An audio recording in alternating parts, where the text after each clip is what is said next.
Long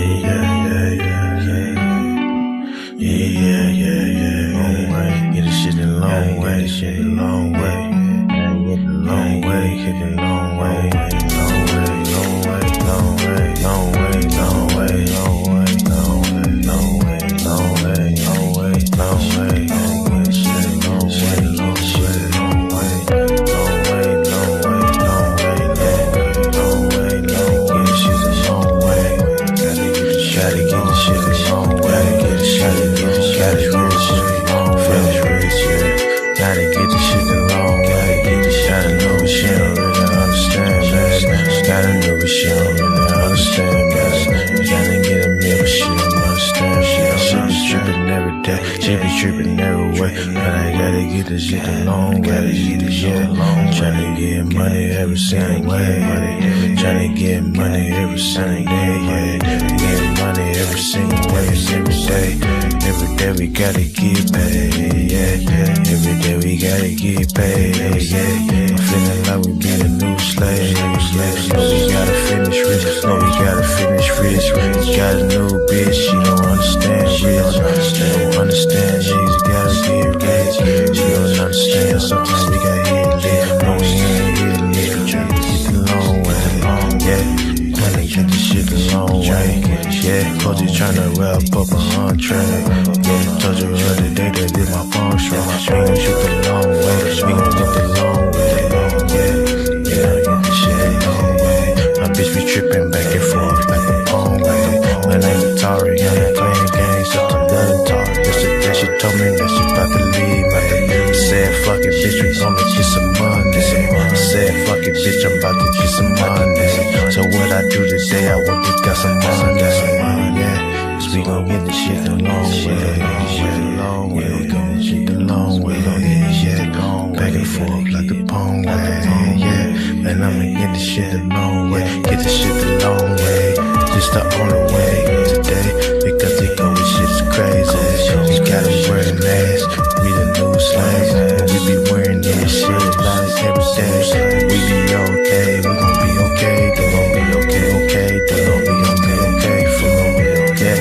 So we gon' get this shit the long way, we gon' get this shit the long way, we gon' get this shit the long way, yeah, we get this shit the long way, yeah, cause we gon' be okay, we gon' be okay, yeah, we gon' get the long way, yeah. Hey, what's up, everybody? Welcome to another edition of Savings Minus Debt. I'm your host, LJ Young, the founder of SMD. What's up, Aaron, Andre? What's going on? Aaron's always first, all the way from the UK. Yeah, but distance doesn't matter on the internet. But but still, you know what I mean. Anyway, welcome. I'm gonna just get straight to the point here. I am here to share my gift, and you're probably thinking, well, what's your gift, LJ? I understand that capitalism is psychological. Okay. Not only is it psychological, it's positive and negative too, on top of that. Now, remember, everything I say, I show you with mathematics so you guys understand it. And if it's mathematically true, that means it is true. Okay, that's period. There's nothing to debate about it. Nobody can have an opinion on mathematics. Nobody in the world, in the whole universe, can do that. Okay. So I show you with mathematics. With this gift of understanding this, I understand that currency really doesn't exist. It's debt slaves. You guys are everything. You guys are the taxes, insurance plans, life insurance plans, retirement plans, HSAs, 401ks, before, after tax. Everything is you. Everything is you. Okay. So with understanding this, those are the people on the negative side of the economy. There's people on the positive side like me and other people like me. And then there's the negative side of it, which is debt slaves, believing you guys can buy houses with mortgages and shit like that, right? And believe you can own the equity in mortgaged houses when none of that is mathematically true. None of it.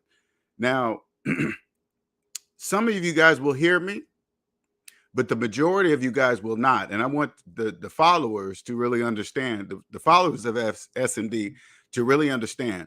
When I speak like this, debt slaves have no idea what I'm talking about. I want you guys to really understand the psychological power of it all, and it helps you respect it. Like I how I respect the economy, I don't do tax evasion. I don't pretend and don't tell the IRS that I didn't make some money that when I really did. I give them all the information, whatever avenue I use to collect money, I tell them about it. I use all that. Where'd your money come from? Right here. Now, how many people do you believe do that? Very, very few. Only the people that understand that capitalism is psychological.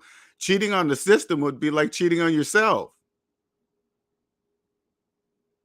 Cheating means you don't know how to play. That's why you're cheating. I mean, all you got to do is look at the word cheat. Like if you're cheating on your taxes, that should tell you you don't know how to play.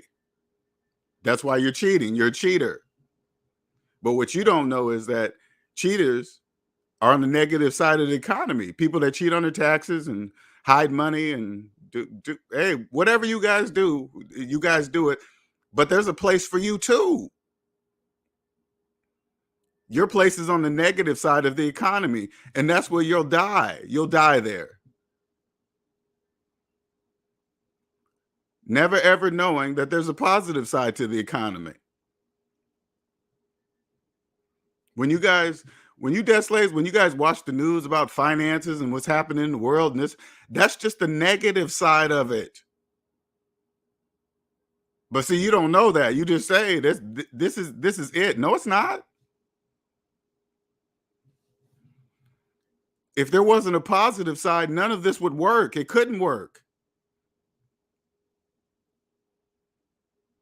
You think we could let you guys just walk around all debt slaves all unattended? You guys would crash the economy quickly.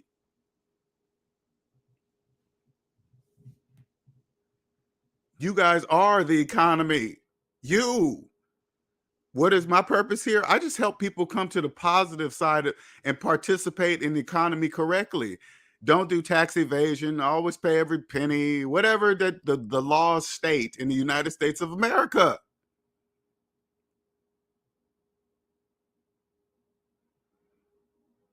Once you come to the positive side of things and understand how it works, taxes, like for example, taxes are you debt slaves. It doesn't matter if they're high or low, they're all you. Here, let me give you an example. When I was a debt slave, right? When I was a debt slave financing cars, I used to always find it weird that this every state adds tax every time the car is bought and sold. It's taxed on the same item over and over and over again. I used to say, how is that possible? I don't get it, man. I go buy something else, I pay tax on it once and that's it. But then I come back to the car and they add tax every single time the car is bought and sold. I just thought that was so weird. Now that I'm on the positive side of it, now I understand why. Because that's what you guys do, debt slaves. You guys finance cars over and over and over again. That's free money.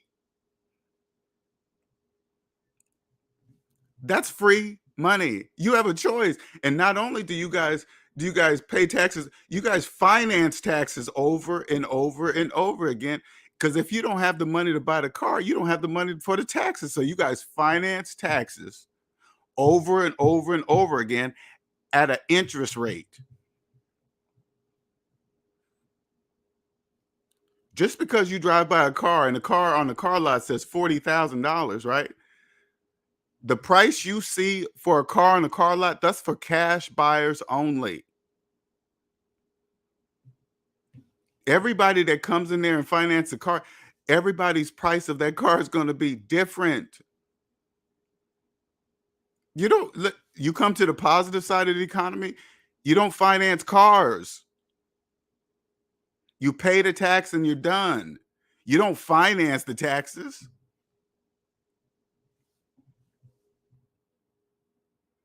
You think debt slaves know? Listen, and people that follow, I want you to understand. You see how I said that? They have no idea what I'm talking about. Nothing.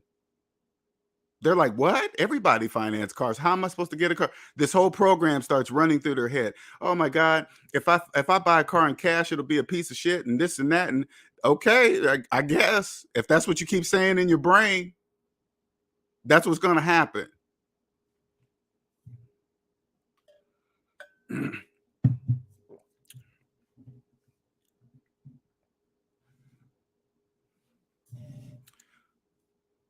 Taxes is theft. You got to elaborate on that. Theft from who? Whose taxes stealing from? And describe taxes. That is that a person? Who is taxes? And who are they? Or who are you referring to? We got to find this mystery group or mystery person that's doing this. Taxes are you, debt slaves? You guys are the taxes. You guys are stealing from yourself. You guys are participating in the economy, which you guys have a very important role in the economy on the negative side. The majority of you guys must be that way. I understand where I live. I live in the United States of America, and these are the laws.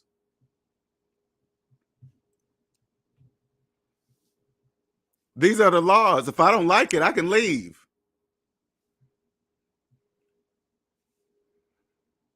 You hear people saying things like that. Taxation is theft and this and that. Then pack up and leave. What's keeping you here? Go to a country where they don't have taxes or free something, whatever it is you guys are looking for.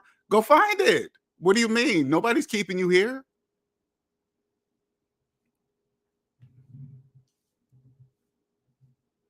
That's like living in a person's house that they own and things are going on that you don't like. Maybe there's drugs happening and prostitute and you're like, hey, I don't want to live. And then you just pack up and you would leave that house. Well, look at the United States of America as a very big house.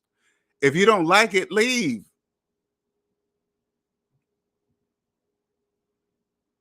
But one thing you need to understand of where you live, all you got to do is think about it this way. Whose currency is the number one recognized currency in the world? That's all you need to know right there. That should tell you everything.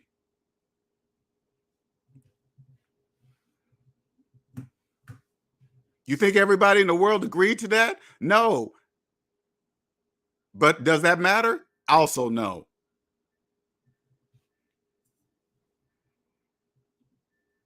The government shaking down people and taking their cut of their earnings. They're not doing that to me. Why? Okay, tell me this, Sherigan. Why are they picking and choosing who to do that to? I'm telling you, they're not doing that to me, but they're doing that to them. Why are they doing that to them and not me?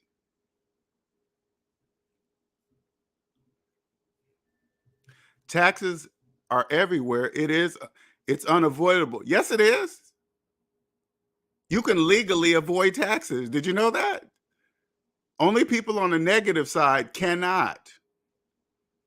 When you're on the negative side of the economy, it's 100% impossible for you to avoid taxes. 100%. But when you're on the positive side of it, you can legally avoid taxes. Tax evasion is illegal, not tax avoidance.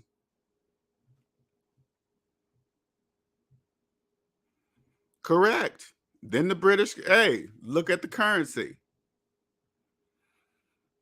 That tells you where we live. That's the order. Listen, when I start branching out, when SMD branches out, that's how I'm going to branch out. Whose currency is number one around the world first? Where I live. Congratulations. I happen to be born here. I'm glad. Then when I branch out, who's number two? Oh, that's where I'm going. London, UK. I'm going to the United Kingdom. Why? Because their currency is number two in the world. That's why I'm going there.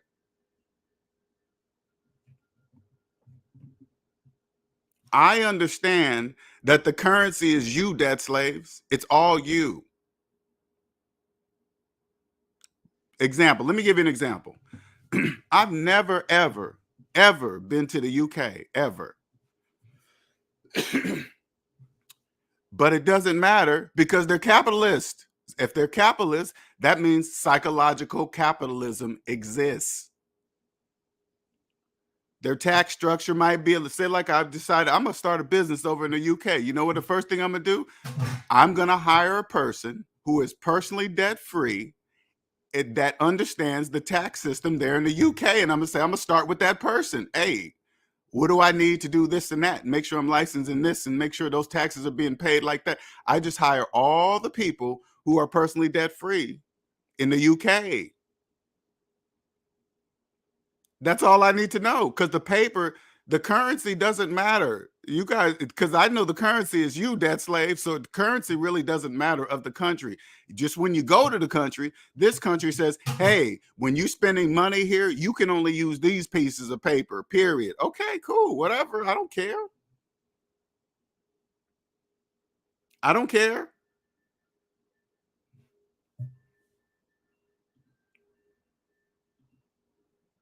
I shared in Discord that someone I know reached out to me trying to get me to invest in some kind of investment. Sure, there's going to be plenty.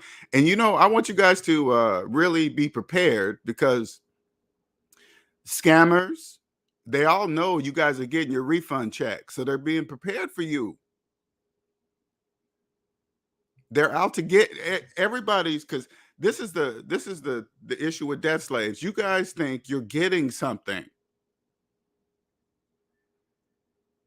Refund checks just mean you gave them too much money during the year. They're just giving it back to you.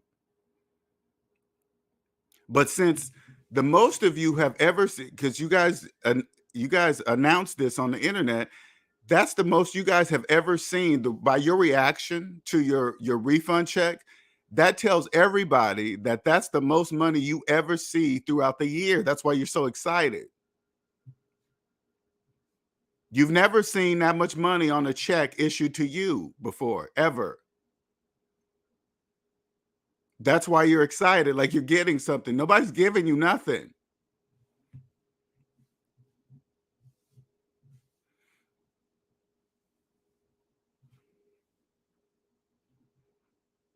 When people talk to me, like when I'm out in public and people start talking to me about money and this and that, and I know their whole life is finance, they have no idea who they're talking to. Not a clue.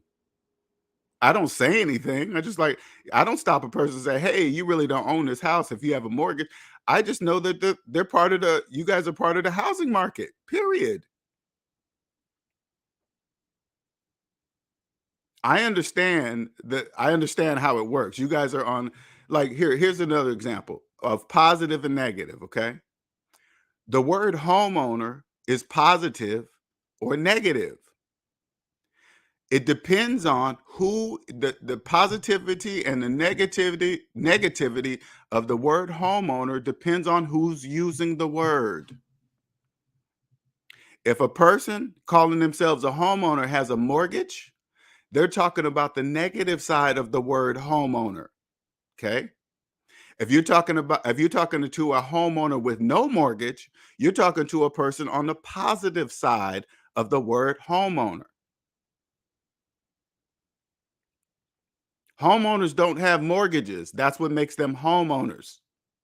Yet millions of people are calling themselves homeowners with mortgages. Those are the people on the negative side. I'm here to help you come to the positive side of it, and you can participate the same way, but in a different way. You can participate in the housing market in a positive way. It all helps the economy. Everything benefits, everything.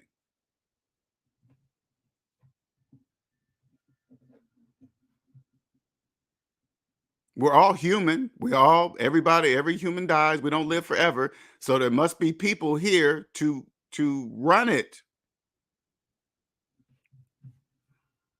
In my mind, X amount of people need to be on the positive side, and the majority must remain on the negative side. I get it. Totally understand it. That's the rules, whatever.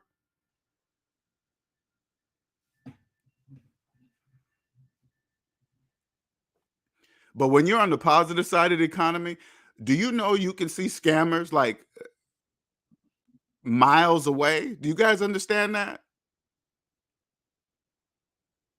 Financial scammers don't know that they live on the negative side of the economy, so they only speak of a certain way. They don't know that there's a whole different language when you live on the positive side of the economy. It's totally different.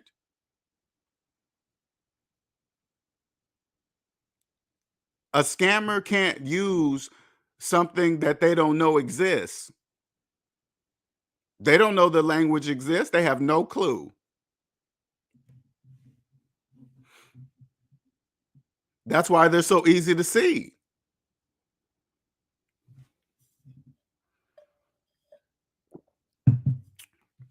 When you live on the positive side of the economy, you don't see stuff. You don't see cars. You don't see houses. You don't see property. You don't see what people show you on social media. You don't care what they say. You don't none of that. All I need to do is see their personal credit report. That's it. Did you guys know that? If you want to see if somebody's really legit, just say, "Hey, can I see your personal credit report?" That's all you got to do. Their credit report will tell you if everything you see is a mathematical illusion, their house, cars, vacations, jewelry, whatever.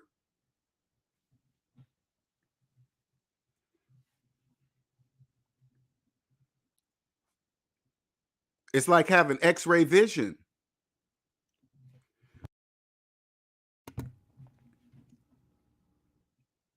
It literally is a superpower, a psychological one. When you start speaking and the way you talk, you have no idea. You tell me you're a debt slave. But you don't know that. You guys think you guys think financial scammers are some sophisticated something something. None of that is true. That's a myth.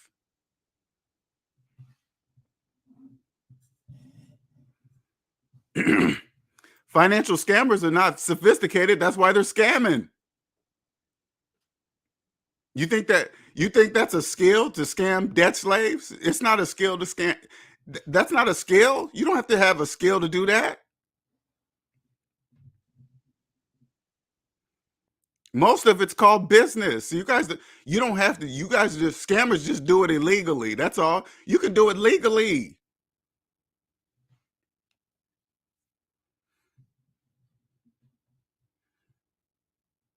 It's just again, it's just called business. Who cares?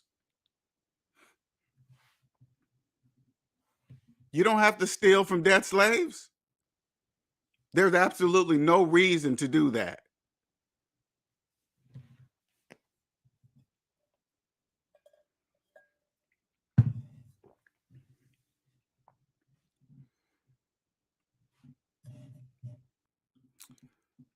I knew that he was scamming. I had no problem calling him out. I wished him well. His investment project. Sure, you gotta cut debt slaves off quick. With me, I chop them at the knees. I make sure they understand that I'm not a debt slave. Don't be talking to me like that.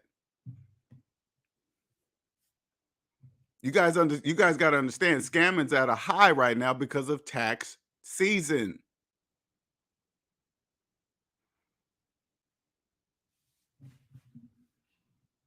Tax season. They are looking to get that money. However, whatever, and all they got to do is make you believe you're going to get rich real quick. All they got to do is show you stuff and cars. Hey, listen, I'm gonna give you guys a hint, okay? So you guys, I'm gonna give you an example.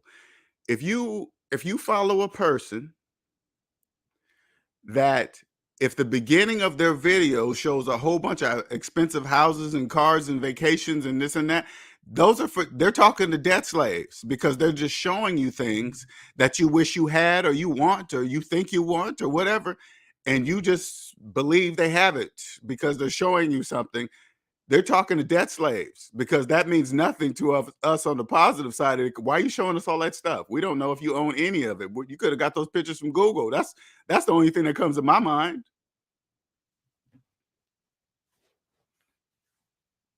You follow a person that has fake stacks of cash on their desk while they're talking to you. Who do you think they're talking to? They're talking to debt slaves.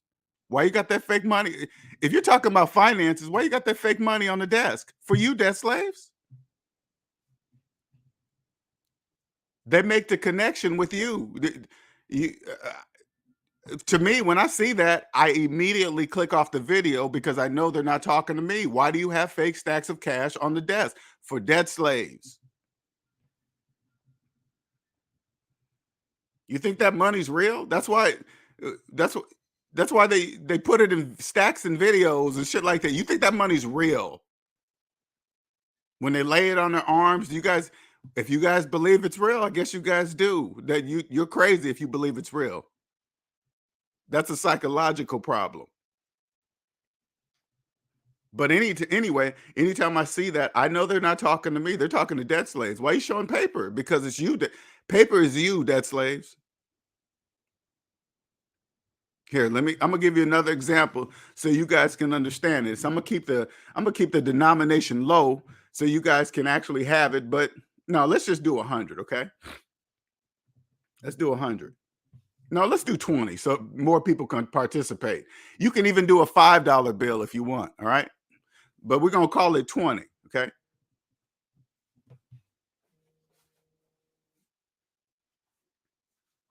Hold the $20 bill in your hand and open up the calculator app with the other and put in $20 minus your car payment.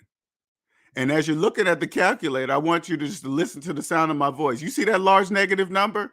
The money is you, debt slave. The calculator says you don't have $20 in your hand, debt slave. That's what the calculator says. The calculator says you don't have nothing in your hand, debt slaves. That means the money is you. Do you get it? Now, this is the point to where you can cross over to the positive side of the economy.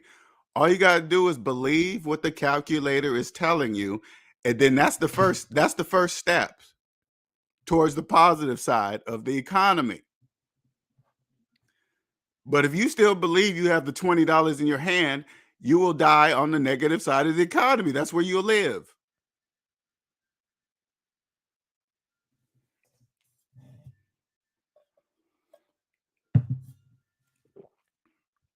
It most definitely is. Do you guys know? Now, no, you guys don't know. But do you know the 99% of the information you're getting on the internet is from debt slaves, people? All debt slaves hoping to hit it rich off of social media. That's what they're doing. Hold on.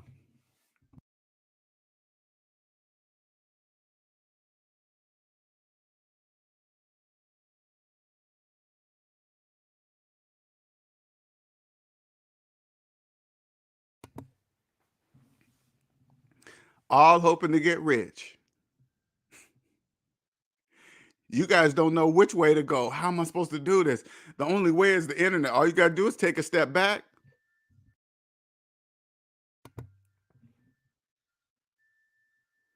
All you got to do is take a step back.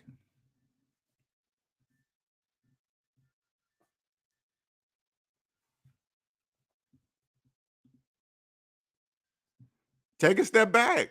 And it's like, wait a minute. How come I'm not getting financially ahead? Because you keep financing your phone. That's why.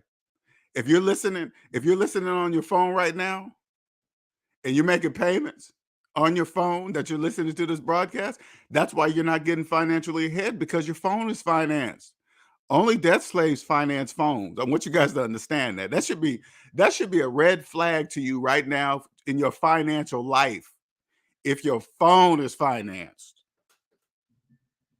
if you can't even buy, listen, if you can't even buy a phone in cash, you are on the negative side deep. You are deep on the negative side. If you finance a phone every single year, you know how people are upside down in cars so deep that they can't get out of their car? So those are the same people that say, hey, yeah, I finance a car every 3 years because this is what most of those people are trapped. They can't get out. They have to keep financing cars or else they won't have no car. That's the same way with phones. Now, when you guys finance phones over and over and over, now you're trapped. You can't even get out. You have to buy your way out of a phone loop. I couldn't even imagine being trapped inside of a phone loop. That is bananas. Like debt slaves, you guys don't know that if okay, from let's I'm gonna give you guys a version from being the positive side of the economy. Okay.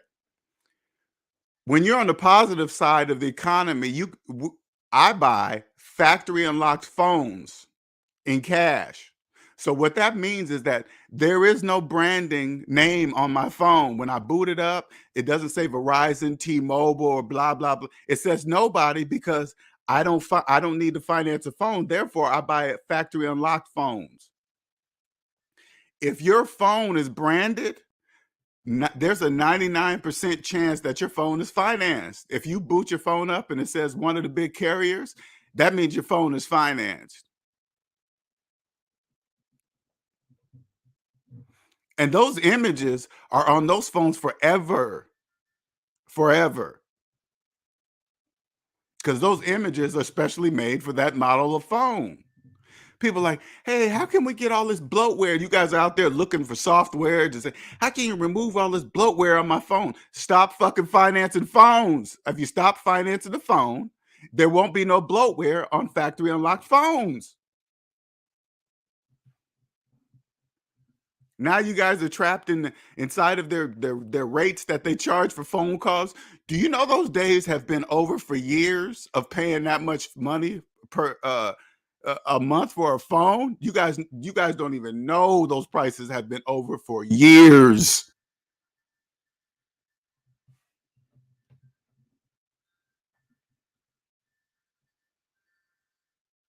Mm. And imagine financing the taxes on a phone. They make millions of these phones. You think that each of them cost them $1,000 to make these phones? Hell no, not even close. Congratulations, Apple. Congratulations, Samsung. Congratulations.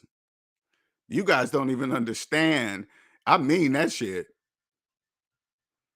You got, put it this way. I know I'm going way off, but you got these Apple users that are just, oh, Samsung sucks and this and that and blah, blah, blah. You guys be fighting over your finance phone.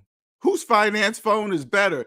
I'd be like, congratulations, Samsung and Apple. I know they're just kicking back, talking, probably all in one big ass room, just like just raking in too much money to count.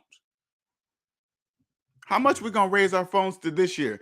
I don't know. Let's raise them a couple hundred. They're financing it anyway. Then you guys get phone insurance and then covers, and then you finance the earpods, the Bluetooth earpods that go with it. Oh man, just money coming in from everywhere.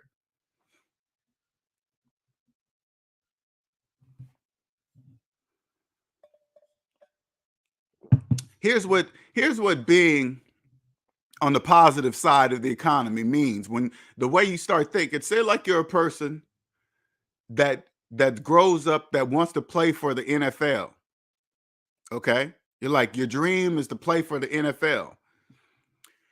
Then you come to the positive side of the economy, and then your dream becomes, how can I own an NFL team?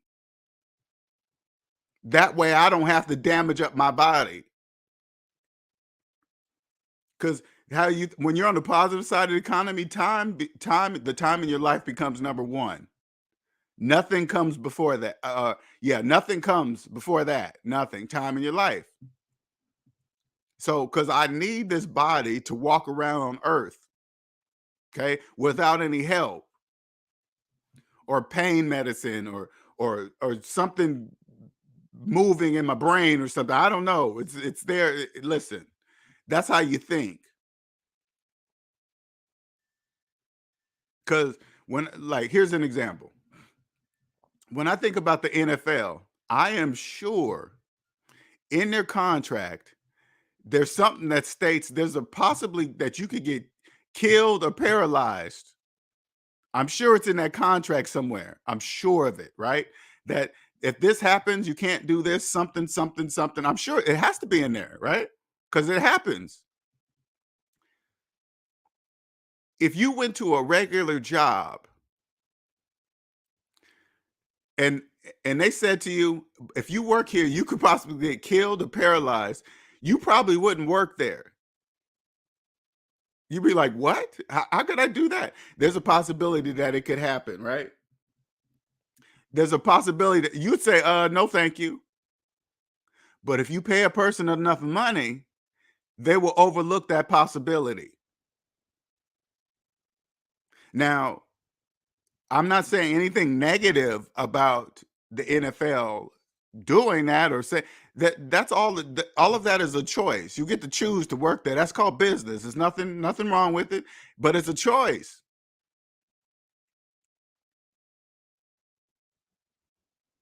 Cause say like you're playing and you make you're like that top quarterback making $500 million a year, and then you get paralyzed.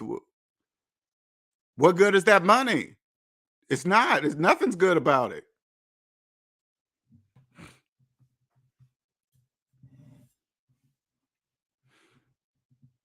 When you come to the positive side, your perspective of the economy becomes different.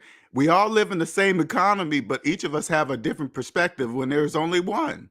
The mathematical perspective is the only one that counts, period. That's the only one. Anything outside that, that's called bank territory. Do you understand that? That's the bank's territory. All the other perspectives outside the mathematical perspective, that's bank land. That's all their territory. They own all that, all that. I get it, understand it, and respect it. People on the positive side, we don't commit bank fraud or try to write a false check to the bank and try to get some money from an ATM. Well, if you're trying to listen, if you're trying to steal money, that's a symptom of a problem that you have. You're trying to steal worthless pieces of paper.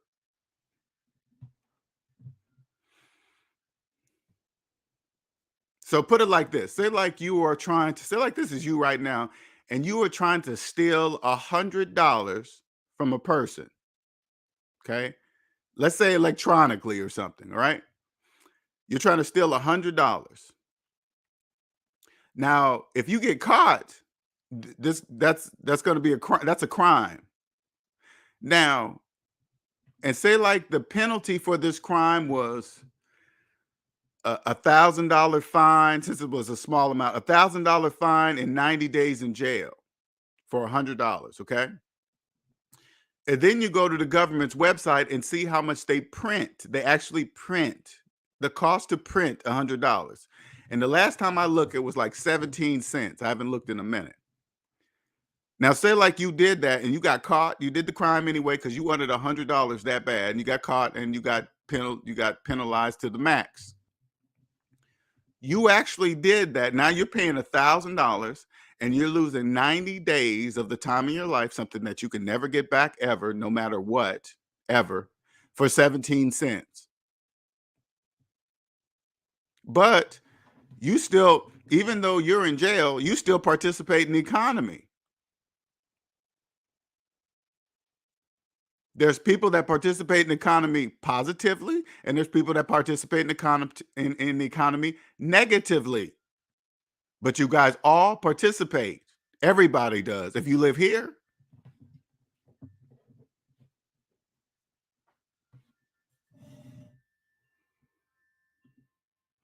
What do you think about 7 million men not participating in the job market? First of all, I would say, who told you that? Okay, that's number one. Men have nothing to do with it. It's just, and if they're not participating, how are they eating? You guys gotta really think about that. Means if 7 million men are not participating in the job market, how are they eating? What are they doing? What are they doing? If you live here, you're participating. Why? Because you got to eat. What do you mean? People crack me up, man. Hey, man, people are not doing this. Yes, they are. Is everybody stealing food? What about electricity, transportation? What are you talking about?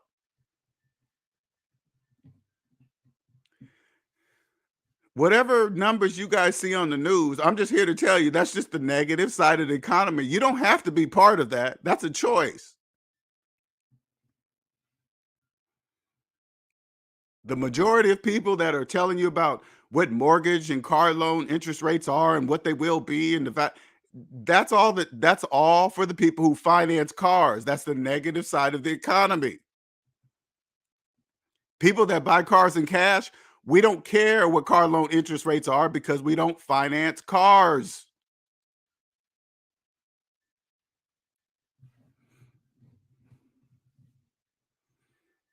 I saw this I saw this Cadillac commercial the other day for this Cadillac because it was really a really fast one. It cost like 160,000. I'm like, how many people are financing phones? So how many people you believe are going to walk on a car lot and drop $160,000 for a Cadillac? Debt slaves finance that stuff.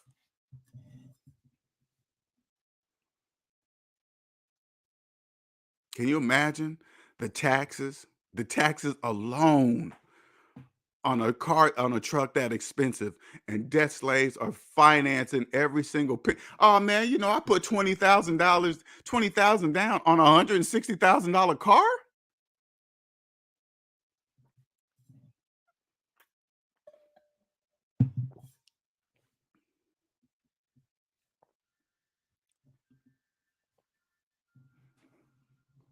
on $160,000 car. If you want to listen, it's totally up to you. Do you want to die on the negative side of the economy, or you just want to come participate on the?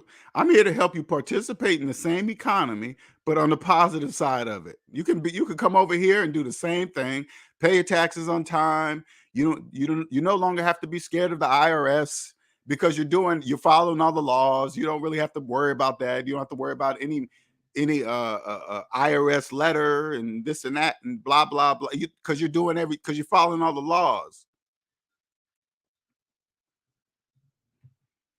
Like when I see lawyers that say, "Hey, you in tax trouble? We can help you do something." I'm like, "What can you guys really do?" The only thing I can see them do because you have to pay the taxes. So I'm not quite sure what a tax lawyer is going to do besides prevent you from going to jail sooner or something. I don't know. It's just I just feel like, wow, okay. Because I remember I came across this dude, man. He was the owner of this transmission shop, right? And you can always tell, when you understand the capitalism is psychological, you could always see the business owners that are in trouble. Okay, financial trouble. You could just say certain things, and then they would respond a certain way. So I remember when I went there to get my transmission done, he quoted me a price, right? And this is what I always do. I always do this. They quote me a price. They say it's going to be this because the majority of people come in using a credit card. So I come in, I say, but I'm paying cash. You'll see their eyes light up. What? You're paying cash? Yeah, I'm paying cash. Okay, then the price is this. Okay, here you go. Now, it's still their responsibility to report that money that they gave to me. I mean, that I gave to them to the IRS. but 9 times out of 10 that they're not. And this is how I knew why, because we started talking. He was like, "Hey, what you do?" Blah blah blah. And I'm like, "Oh, I help people get out of debt." Blah. They don't really understand what that means. They think I'm just like any other person that helps people get out of debt, which I'm not, right? And so he's like, "Oh yeah, yeah, man, I'm like $500,000 in debt with the IRS." I was like, "God, I have $1 million?" I didn't say that to him, but in my mind, that's what I said. I said, "I have $1 million?" I mean, yeah, I have $1 million in debt to the IRS with taxes. That means you haven't been paying your taxes in a very, very long time. He's like, "Oh yeah, I got lawyers to, do something." And I asked him, I said, "What are your lawyers doing? What can they do?" Because I'm curious. I'm like, what? Oh man, if I pay, they negotiate this certain price. I guess this will keep monthly payment. They'll keep me out of jail or whatever, right? I said, okay. He says, yeah, but I got a house in over here in an expensive area. I said, how much is the house worth? He said, a half a million. I said, why don't you just sell that house and pay off the IRS so you could be done with it? He's like, no, man, no, that house has memories and this and that. I said, but you're $500,000 in IRS debt. That didn't listen. That didn't even scare him. That didn't even scare him. He starts talking like, "Oh, you know what? Everybody says there's nothing but death and taxes." And I said, "Do you know only debt slaves talk like that? The worst two things is death and taxes. Why are you saying that? I don't get it. That's not true. Of course, death is true. Everybody dies, but why are you saying it? I don't get it. Everybody knows that. Why you got to keep saying it? There's graveyards everywhere. There's cemeteries. Of course. Why are you saying that? Oh, to scare me. Oh, okay. It doesn't. Because people are so scared of death, like they're gonna know when they're dead. You're not gonna know when you're dead.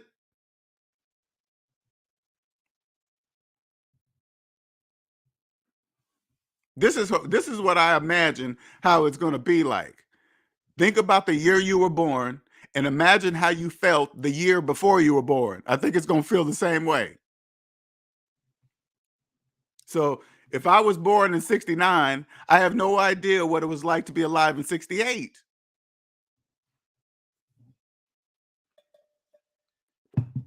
In 1968, I didn't know I was going to be a black male born in the United States of America in Washington and blah, blah, blah. I didn't know that.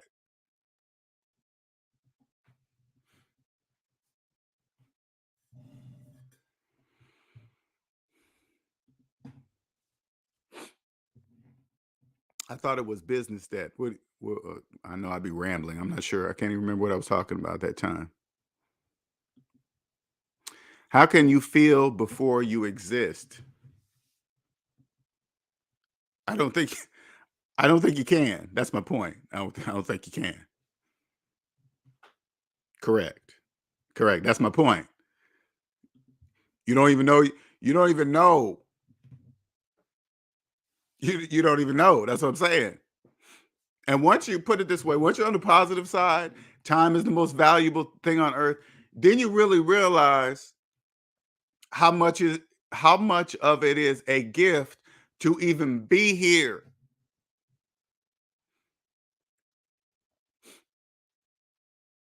Not only, I mean, you if you think about it, everything just, people have sex, this and that, but you happen to go to the right place, the right egg to be born here today. You didn't go into a towel. You didn't go in your dad's hand. You didn't do none of that. You are here. And then during that journey, you had to outbeat millions of other sperms just like you. But you happen to be here. I don't forget that anymore.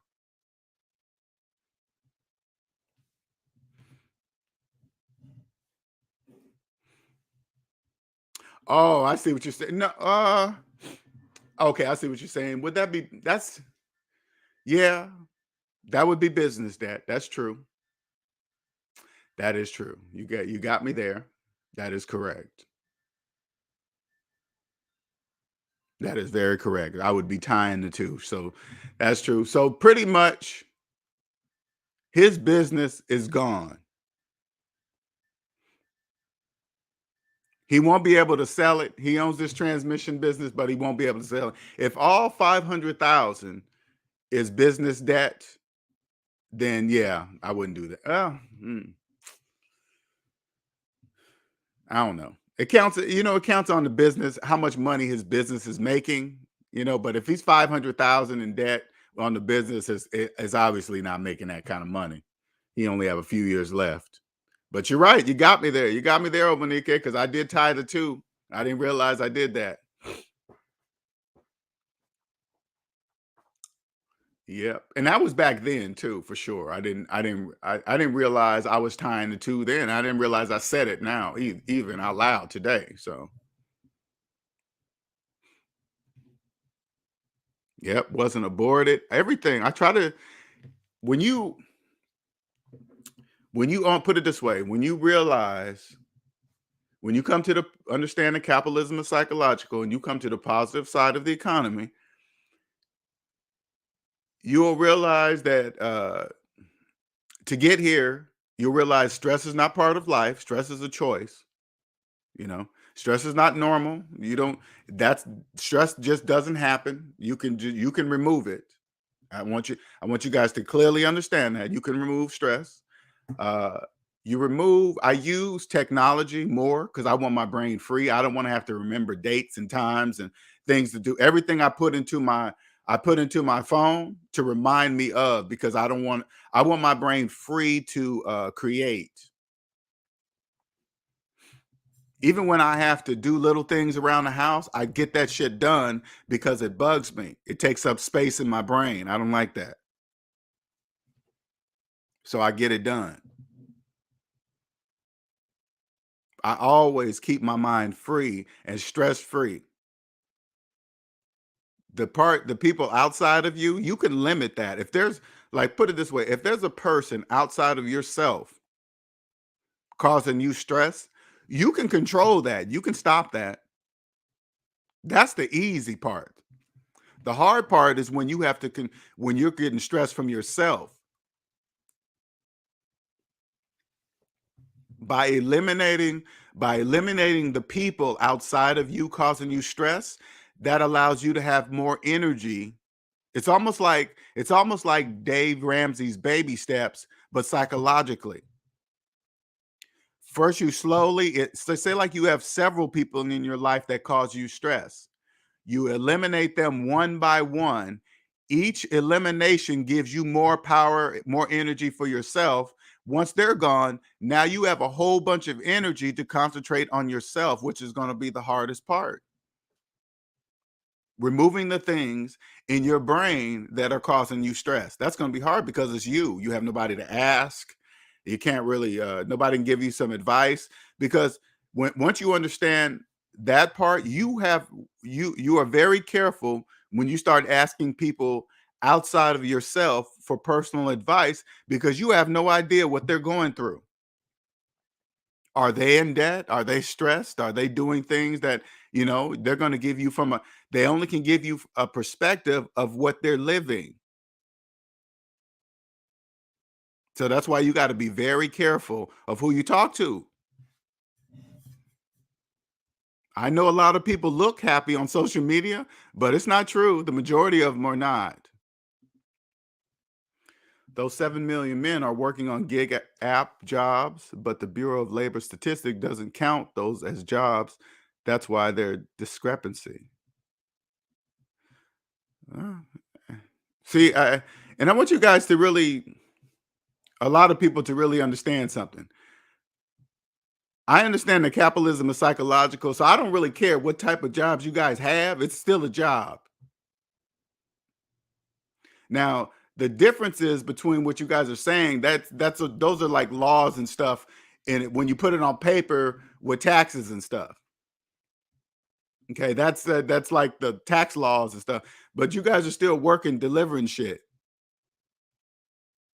Now, the bigger problem is this. You guys with the 7 million men that are doing these gig jobs, you guys are not paying your taxes. That's the bigger problem. That's what you guys don't get. That's a tax hole that has to be plugged quickly, because more of you guys thinking you have more money doing the gig jobs. They don't take no taxes out and this and that. Okay, that's what you think. Because you better believe every gig job, bigger company that you're working for, they're reporting what they paid you. That's all you need to understand, that they are reporting every penny that they paid you. All your tips, everything. Everything's electronic, everything.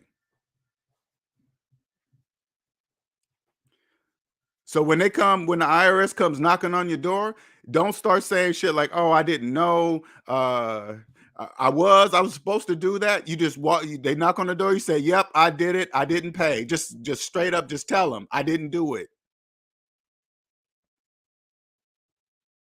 Don't try to come up with excuses. "Oh, I didn't. So and so did my taxes, and I did." Nope, none of that counts. None of it.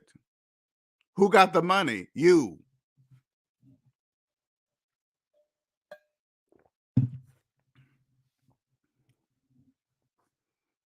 People think that when they do these gig jobs, they're not participating in the economy. Yes, you are.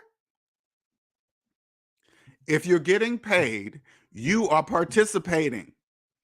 If you are delivering something for a bigger company, you are participating.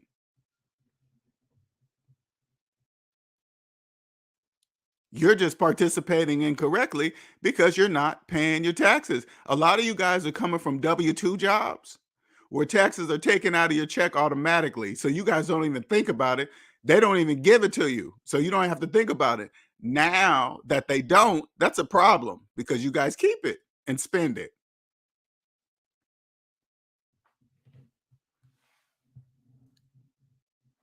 That's a lot of money.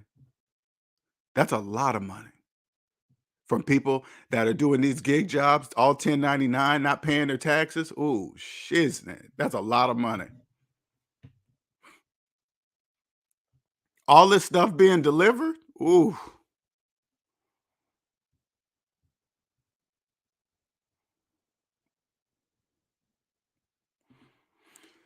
Also, retirement and disability makes a bigger impact in the job market, and then those are unemployed because unemployment is temporary.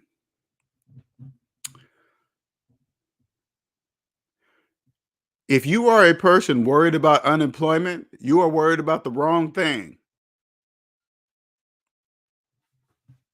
Let me tell you something. When I was a debt slave and I had a job, and I used to hear on the news, uh, unemployment won't exist at this time by the year of that, or unemployment's running out. I never thought once in my mind that I would be relying on unemployment. That was never a thought in my brain. So I really never paid any attention to it if unemployment was going to run out, because that wasn't my plan to have money then. I was going to earn it.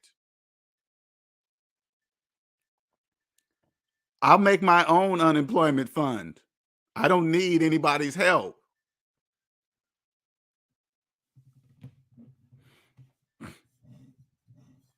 People got to, debt slaves. Let me tell you something, debt slaves.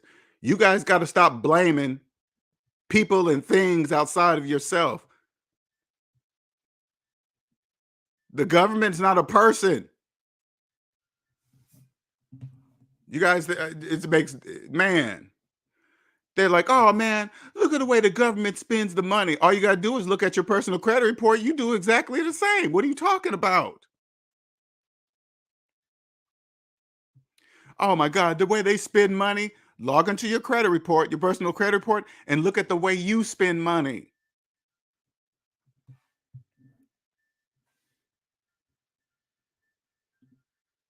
Temporary right debt makes a bigger impact on your income than anything else. The fact that people can make $100,000 in a paycheck to paycheck because of debt says a lot. That was me. I was making six figures, living paycheck to paycheck. You couldn't tell from the outside, though. You definitely couldn't tell from the outside. Because when I was making six figures, guess what I tried to do? Make sure everybody could see that I was making six figures. Oh, with student loan debt.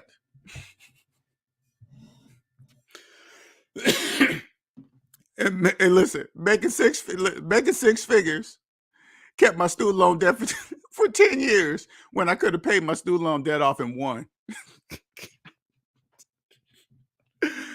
Oh man, man, I be cracking up at the version of myself back then. Here I am keeping student loan debt for 10 years when I could have paid off my student loan debt in 1 year. That is bananas. Oh my God. You know how much money they made off me, the student loan, whatever, blah, blah, blah, made off me in 10 years of keeping my student loan debt? That is so much bread. That is just free money. Free. Man, just free money. Death and taxes are key to wealth creation. Sure is. When I saw, you guys can look this up too. When I saw this company buy the rights of James Brown's, his whole everything, a company bought that. I was like, what? I said, hold up. I thought to myself, people that have created their wealth have now bought something that James Brown himself created wealth. Now they bought it. Now they're going to create even more wealth off of some man. I was just like, wow. That's like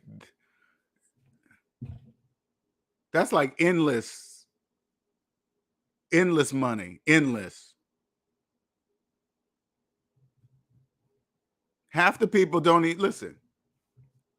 Half the people don't even know James Brown all of his stuff was purchased by a company. They don't even know. Freaking bananas, man.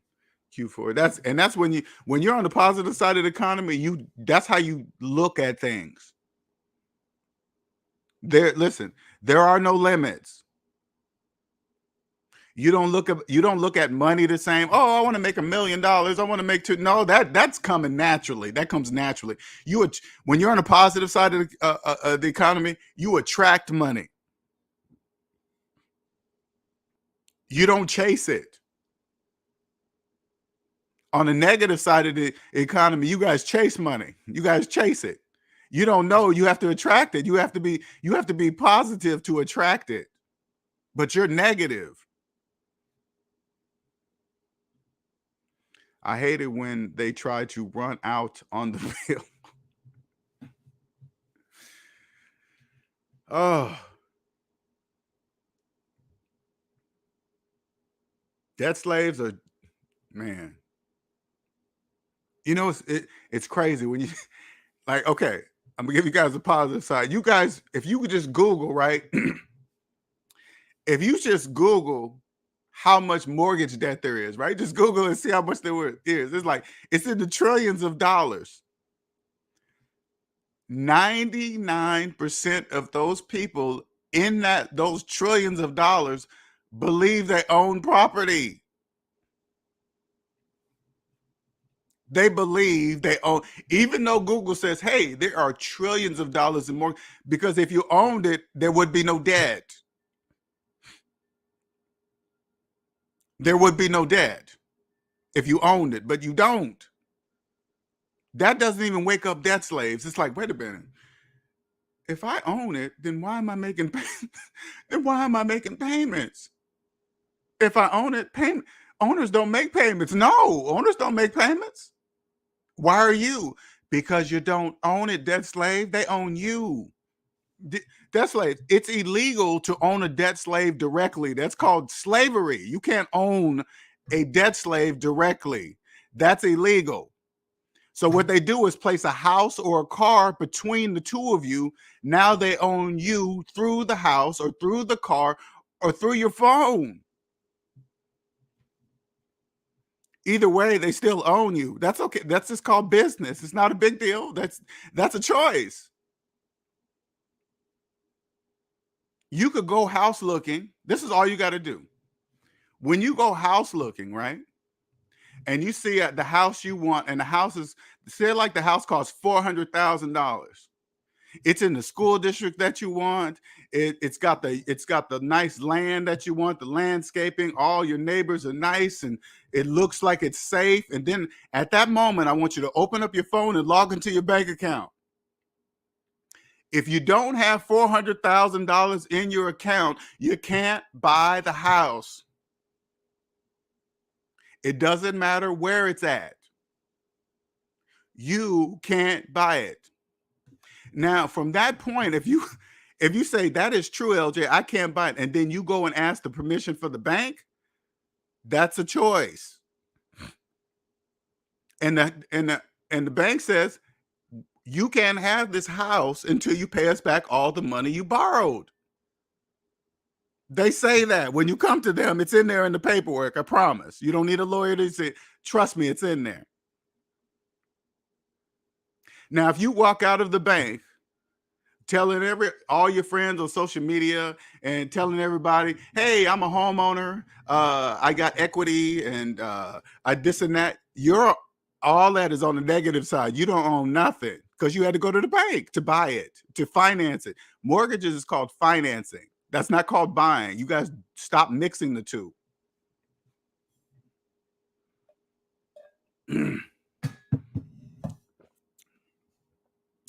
I have the New York Federal Reserve app on tap to get those numbers.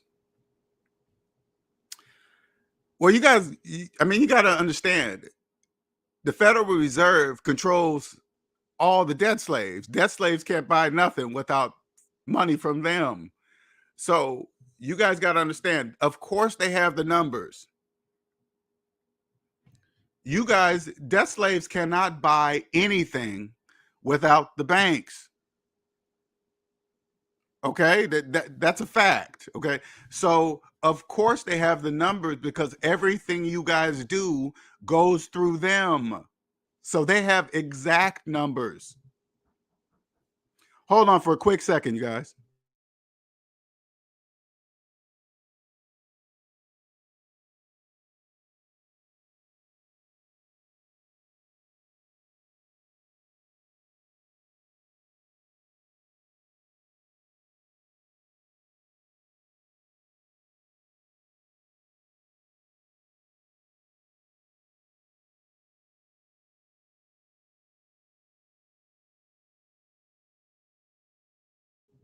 All right, I'm back.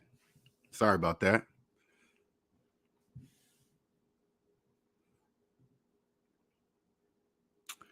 They don't realize I'm going to get my money one way or the other for sure. The bank says, bend over. They do. Like, here, let me give you an example, debt slave. When you walk into a bank, right, with bad credit, collections, student loans older than your children, and you walk into the bank and start asking, everything's mostly done online, asking for a mortgage, they're going to financially abuse you. They're going to financially abuse you.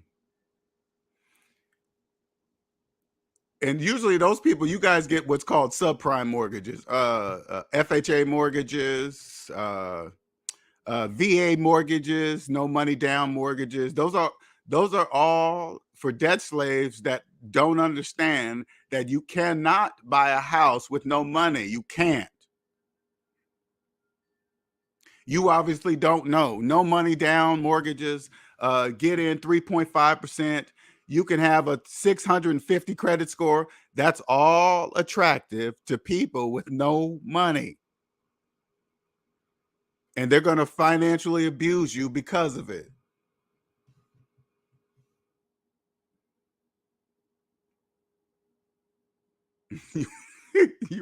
you want a Hellcat? Bend over. Ooh, there, man. Dodge is making so much money. Oh, congratulations, Dodge. Congratulations. Oh my God. They're making so much money. You know how many people are financing their cars? They be coming out with every year, Hellcat, red eye, purple eye, green eye, This one has a couple more horsepower. It has this. They don't be adding hardly nothing. And then they charge a ridiculous amount. And the debt slaves finance those cars. Just fine. Oh, look, man, I got the new this and that. Oh, they just kicking out them worthless cars. You know how many of those things that makes them worthless? They're everywhere.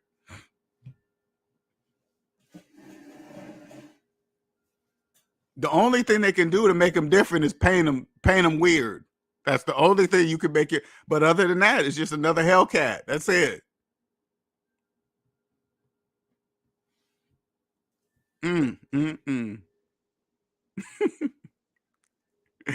Promise to be gentle.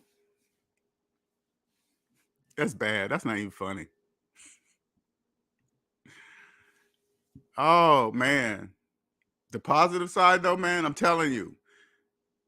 Okay, let me give you a view from the positive. When I see people all buying them Hellcats, I say congratulations to Dodge.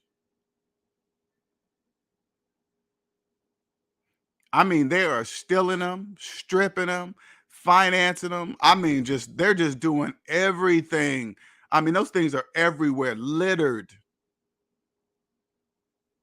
And people still, I'm not getting a car that people want to steal. I'm not gonna buy it. I don't know. Thank you. I don't want those kind of problems. If you have something that people want to risk their freedom to get, especially a car that is say like you financed your Hellcat. Most of you guys do finance. When you guys like, imagine, this is what I picture: a person burning rubber in a financed Hellcat. Do you know what that says? That means they are burning rubber on financed tires, because if they finance the car, they finance the tires, and they're burning rubber on financed tires and rims. Burning rubber on, can you imagine burning rubber on financed tires? Look, everybody, I can do donuts. Okay, all right. How fast you gonna be back at the tire shop? Congratulations, tire makers. If I was a tire maker, you know how I would ramp up production on the standard tire for Hellcats. I'd ramp up production. You better believe that. I'm sure they're already ahead of the game, but that's what I would do. I'd be like, these guys are financing tires? Oh, hell yeah. Can you imagine financing tires and rims? Ooh. What company is doing that? Debt slaves, they don't even care. When you guys go into a place and you see that they've offered financing for tires and rims, all you're looking for is the word approved. That's all you're looking for. Oh, you were approved, sir. You don't ask who approved me. What's the interest rate? You guys don't even care as long as it says approved. If you're walking into a place financing tires and rim, they're going to treat you accordingly, like a debt slave, because only debt slaves make payments on tires and rims.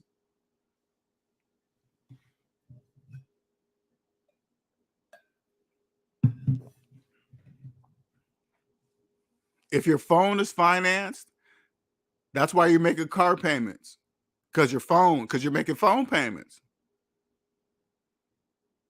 If you're making mortgage payments, that's because you're making car payments. If your student loans are older than your mortgage, you're going to die a debt slave. That's what you're going to do. Never knowing that the whole thing is psychological and there's a positive and negative side. Because when you're on the negative side, you don't know that you're there. Even though the calculator's telling you that you're there, the calculator tells you that you're on the negative side of the economy. It does. It tells you. But if you don't believe it, that's where the psychological part comes in.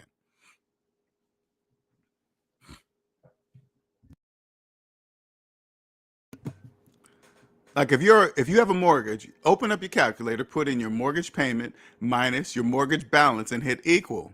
As you're looking at the calculator, I just want you to listen to my voice. That large negative number says you are on the negative side of the economy. That's where you are right now. You own nothing. You have no equity in anything. There is no appreciation of nothing, because that only happens for the home owners.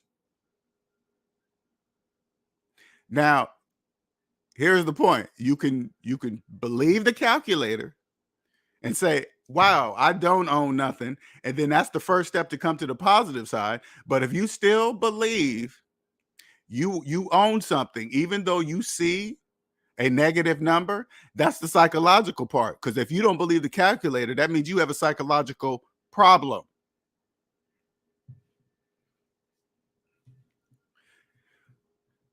If you still believe you're a homeowner after what I showed you on the calculator, you have a psychological problem, because math is never, ever wrong, ever.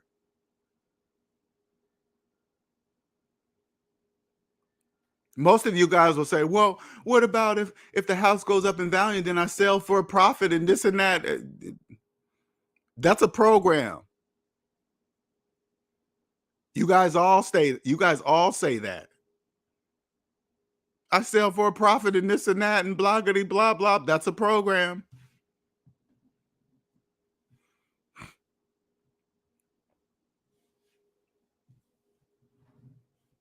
You know what? You know what's so funny? I see that guy. I think personally, he is good because he's really exploiting the debt slaves really bad, because this is what makes his show so good. Okay. And you guys got to really understand, the people that he interviews do not know that he's clowning them.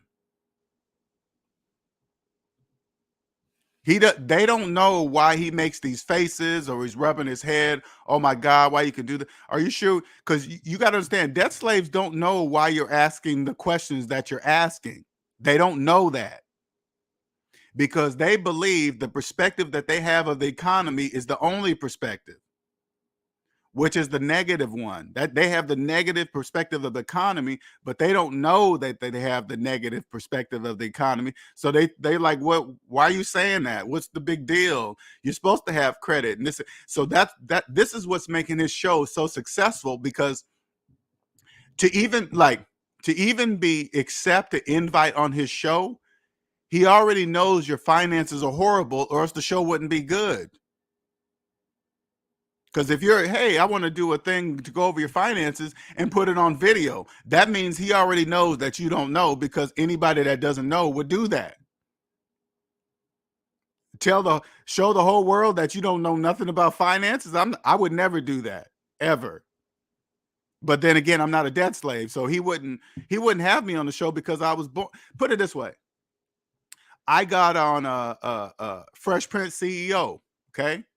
Me and him did a collab on his personal channel, not Fresh and Fit, but on his personal channel, right?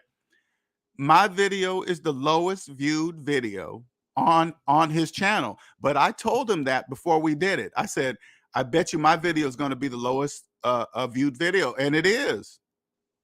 Now, I don't want you guys to look at that as a negative thing.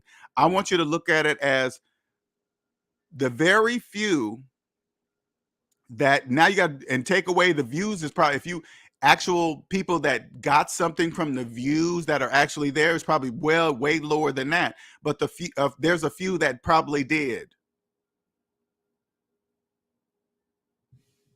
I'm sorry, I was reading something here. Being crass at this.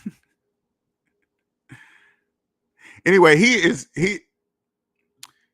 very good at, I mean, I can't really watch his show too much because I know what he's doing. And to hear some of the people that respond with their answers, oh, F that, the government, I'm never paying student loan debt. When I hear them say that, that's exactly what they want you to say. That's what they want you to know in your brain. They want you to program that in your brain of never paying off your student loan debt, because they make more money when you don't do it. Sad that most debt slaves didn't take advantage of the no interest student loan. Well, you know what's so crazy though, Anonymous? Some people did. That's what's crazy. Some people knew to say, you know what, even though they're saying we don't have to pay, there are some people that did and even paid off their student loan debt. Do you know those people are asking for a refund? There are people that paid off their student loan debt during the pause, and now they're asking for a refund, which reinstates the debt. That absolutely just blew my mind. I was like, what? But you give debt slaves that much money during a recession like the one we're in now, they're going to spend it. Congratulations. That was an excellent I come to the positive side of the economy. Congratulations. That was an excellent plan. Absolutely perfect. Like I said before, I was thinking to myself, how are they going to get back all that money they lost by not being able to charge interest and payments? How are they going to get it back? Offer them to give them their money back during a recession. They're going to take it. And this is what they all say too. This is all the debt slaves that get their check back. Oh, I'm just going to keep it in the bank. Sure you are. Sure you are. $100 here, 200 there, a vacation here, a purse there. I need these shoes. I've been wanting to get this, and then once you spend $1 of that money, that's it. You're back on the books, baby. Back on the books. Money retrieved.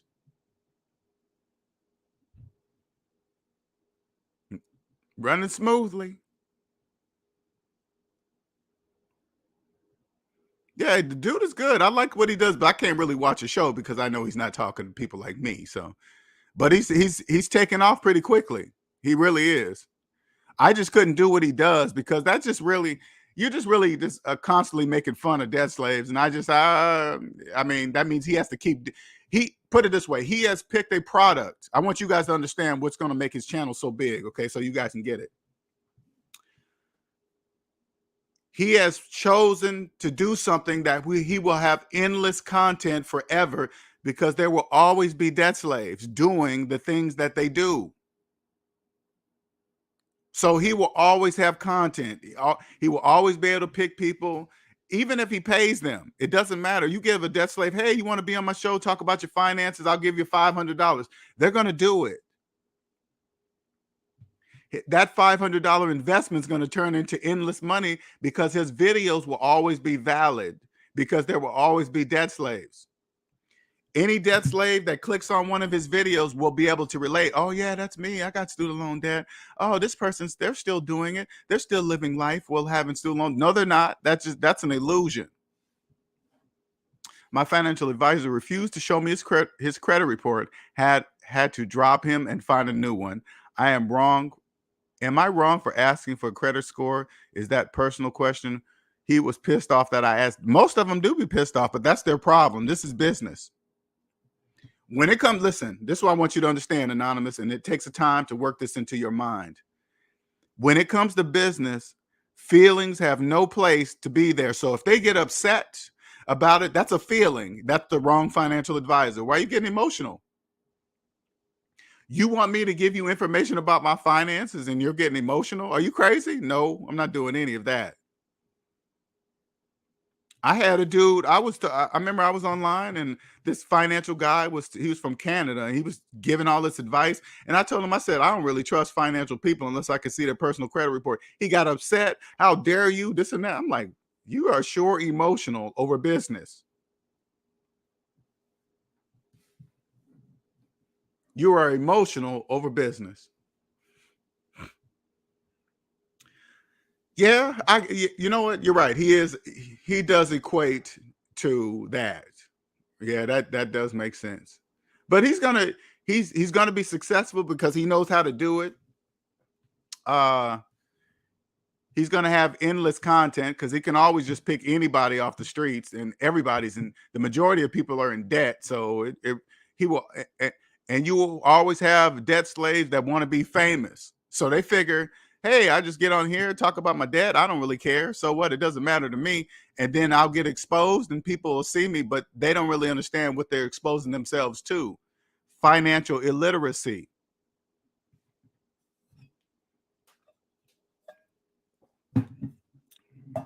Say like this. Say like there's he catches, say like he catches a person on the streets that is something to do in finance. Okay.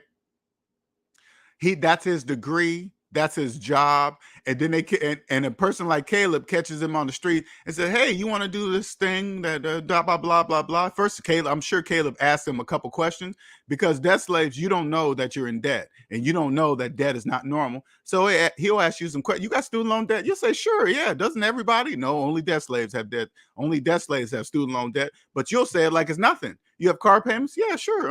Yeah, it's like it's nothing, right? Sure, I want you on my show. And you're a financial advisor? Come on the show. They put him on the show. Caleb makes a complete idiot out of him. And then all of a sudden, say like the business sees this video. Because usually the financial advisor people, they will announce the place they work because they think there's something, right? Yeah, I work for the bank of so-and-so, so-and-so. And then Caleb gets him on the show and make him look like a complete idiot. And then somebody higher up in the business comes across that video. Do you know your ass is fired? You're fired.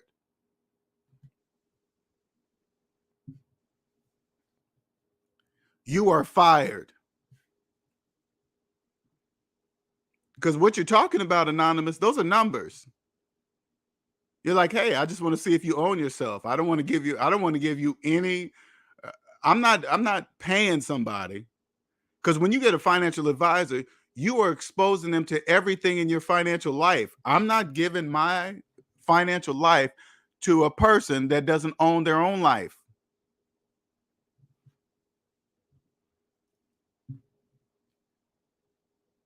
If the financial advisor doesn't even own themselves, why would you even do that? That doesn't even make any sense.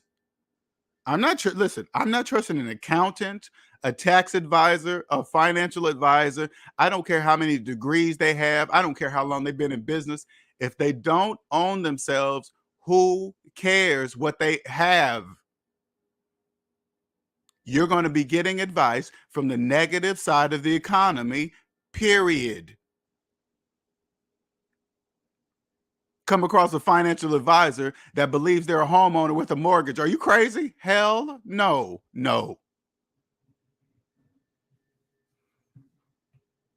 Come up to your financial advisor's office and they got a Benz sitting outside, a nice Benz. You turn to them and say, you making car payments? They say, yes. You say, see you later. I'm not paying for financial advice from a financial advisor who's making car payments.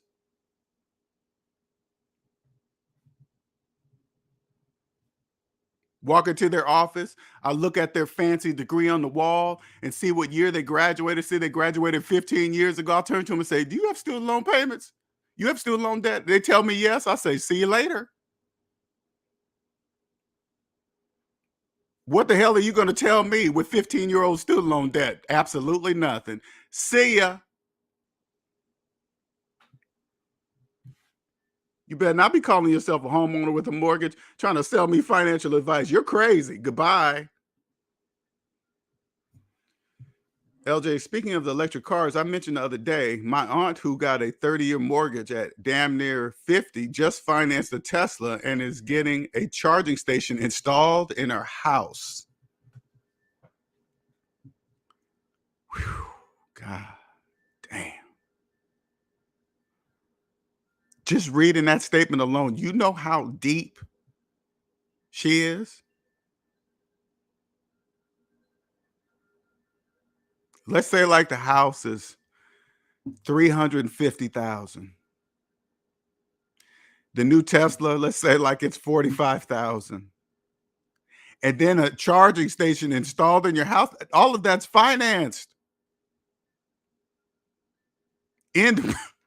God damn it, Andre. In the bank's house. Do you know how much value she just increased that house for the bank? By having a Tesla charging station installed in the house. Because you know when they leave, they're not taking that Tesla charging station with them. That stays with the house. And she's going to believe that she's saving money on gas. when you're on the positive side of the economy and you see and you hear stuff like that, it's like, I respect it all. I respect every single. Mm.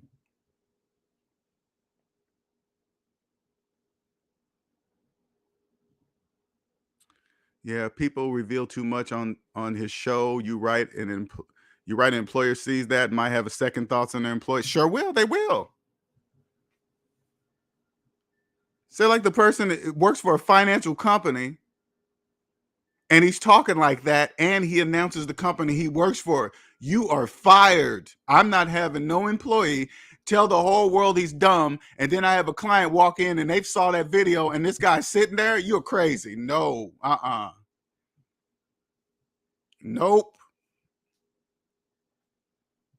You're a financial advisor that don't know you're not supposed to be financing cars? Fuck no.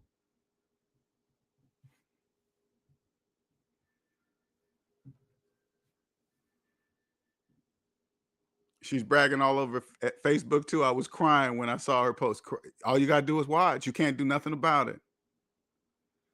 To see to see a person you love that know they're a debt slave, that's gonna be tough for a lot of you guys, especially you guys that are new to the SMD channel and you understand what I'm doing, my purpose, all that stuff, right? When you come across loved ones that are clearly debt slaves and they're not listening and you can't do nothing about it, it's going to be hard to watch, but you're going to have to accept that fact because debt is the equal opportunity enslaver. It doesn't care who you are, boy, girl, black, white, Chinese, white. Debt covers all. It doesn't care. All it sees is green. It doesn't care the color of your skin, your age, nothing. You're going to have to accept that.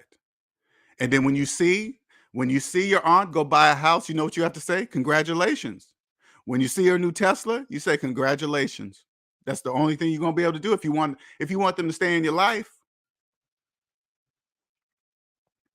You can't say anything negative about what they're doing. You can't. If you want them to stay in your life, and these are family members, you're gonna just have to accept it. Listen, people who finance cars are instantly upside down. People think being upside down is according to some book or some Kelly Blue. No, if you finance the car, you are instantly upside down at that moment as soon as you sign the paperwork. Instantly.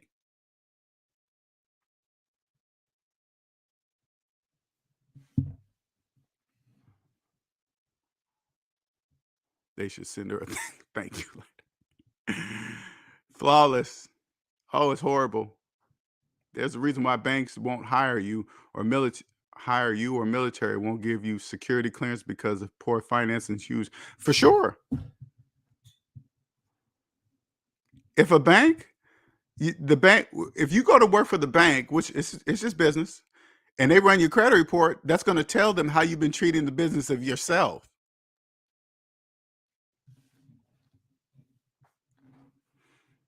If it ever comes to something that I need a business loan, say like this. If it ever comes down to it, to one day I need a business loan and it will be for a reason. It'll be more than just to get something. So it'll be for tax reasons, all this other stuff. It'll be a combined reason, right? They're going to run my personal credit report first. They're going to see how I've been treating the business of myself for the last 50 something years. They're going to run my credit and see nobody owns me, nothing. I have no personal debt, nothing. They're going to see my age and they're going to see that I am not owned by anyone. They're going to approve the business loan and they're going to treat me different than they would treat you as a person applying for a business loan that is in deep personal debt. They're going to treat you different than me because then once they look at my credit report, they're going to know that I understand that capitalism is psychological and they're going to treat me accordingly. But if you walk in asking for a business loan and you're deep in personal debt, you haven't taken care of the business of yourself. So they're going to treat you accordingly. That's called business. Nothing wrong with it. The difference between debt slaves, the banks are required to be in your life. We work People on the positive side work with the banks. People on the negative side works for the banks. If you're making car payments, you work for the bank. If you're making mortgage payments, you work for the bank. That's called business. There's nothing wrong with it. Nothing wrong with the bank, what the banks are doing. Doesn't matter the interest rate they're charging. It doesn't matter because it's all a choice. You choose to do that.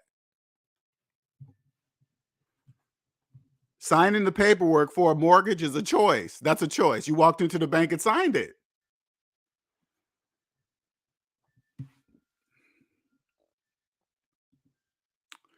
I don't buy new cars. The second you drive off the lot, it loses 25% of the value. I'll buy a slightly used car in cash, full paid off. Now, here's another thing about that too, Anonymous. A car loses value as it drives off the lot. It counts on it counts on who's saying that. Okay. Because that's not true. I mean, I don't know where they get that number from, but none of that is true. Because it counts on how it loses value the minute you walk on the lot and crack your lips to say, I'm financing it. That's when it starts losing value at that moment. Soon as you ask about financing, that's when it starts, the second right there. And then they go in, sit you down for hours, run through a whole bunch of banks. It's stacking up the money. The price of the car is going up. The more banks they have to look through for you, if the longer you were there, put it this way.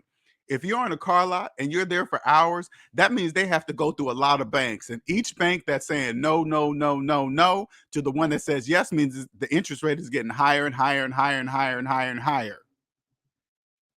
So the car is automatically costing you more and more and more. And you haven't even drove it off the lot yet. Once you agree to the car for the interest rate and the 84 months of car payments, then in addition, the car goes down in value as soon as you drive it off the lot. That's in addition to before you even left the lot.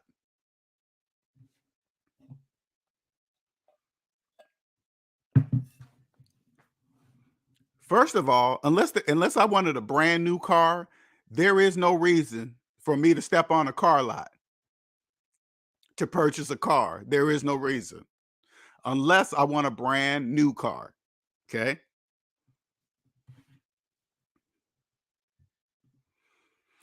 She's not married either, nor is her daughter, who lives with her, damn near 30, with 3 kids from 3 different men, crying on Facebook, living in a financed house. They're finished and they don't even know it. But in their defense, there's a lot of debt slaves that just don't know, and that's how it's supposed to be. That's how it must be. That's okay. It's all on the negative side. You can be on the positive, and when you cross over, you're gonna once you live on the positive side of the economy, you won't involve your feelings so much. You won't say, "Hey, they got 3 kids, 3 this," all the negative, because they just don't know. People with mortgage houses really believe they're going to be able to pass a house down to their kid, like the bank is not involved at all. Hey, I'm gonna pass this house down to my kid. Says who? The bank got to approve that. What if your kid ain't got no job and never held a steady job and their credit sucks and they got all kind of collections and this and that on their credit report? You think the bank is going to approve you passing a house down to them? No, they're not.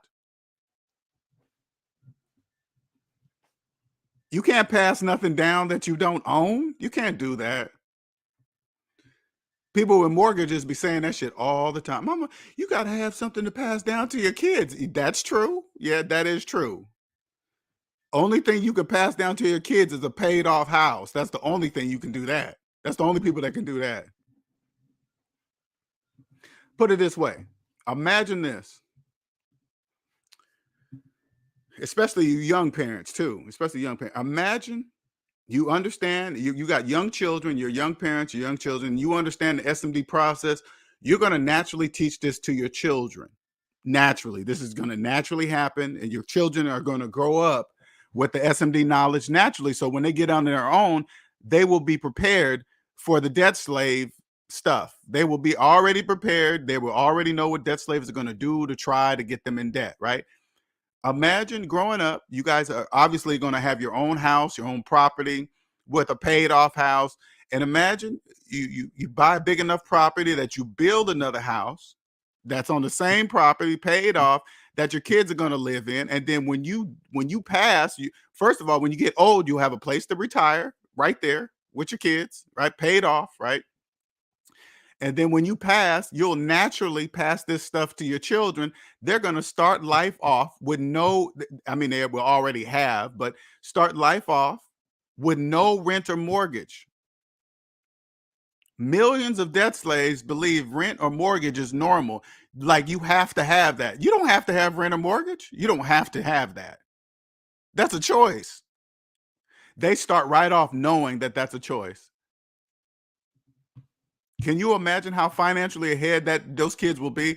Then they get the other knowledge. Hey, when you're born, you start a life insurance policy that you start it at a young age, at the age you can, and then you're going to share this with your kid. It's just a natural thing. It just naturally happens.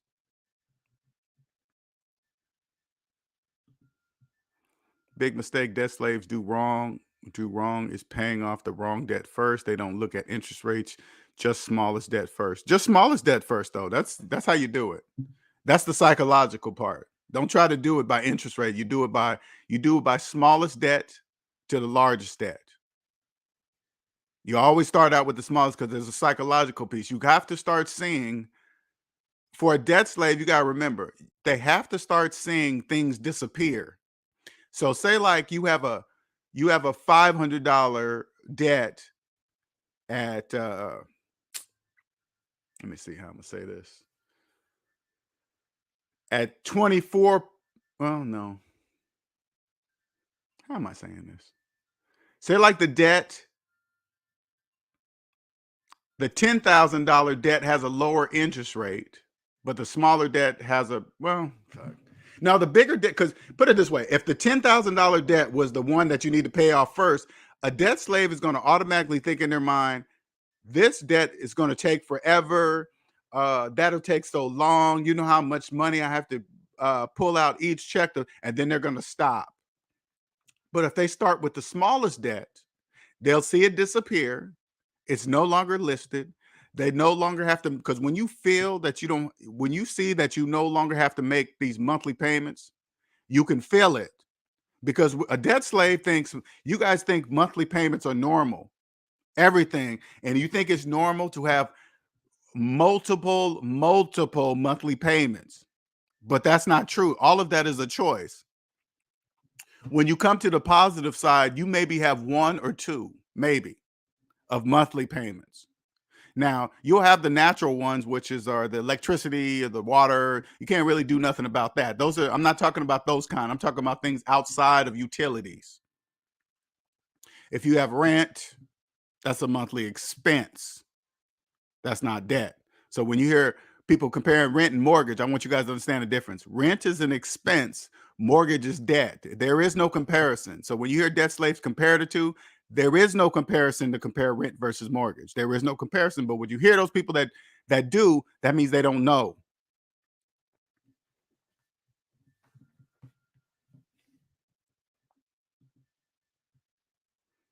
Generational wealth. That's how you do it. And it's not even hard. It's not even hard. Say like my parents knew SMD knowledge. Say like they did.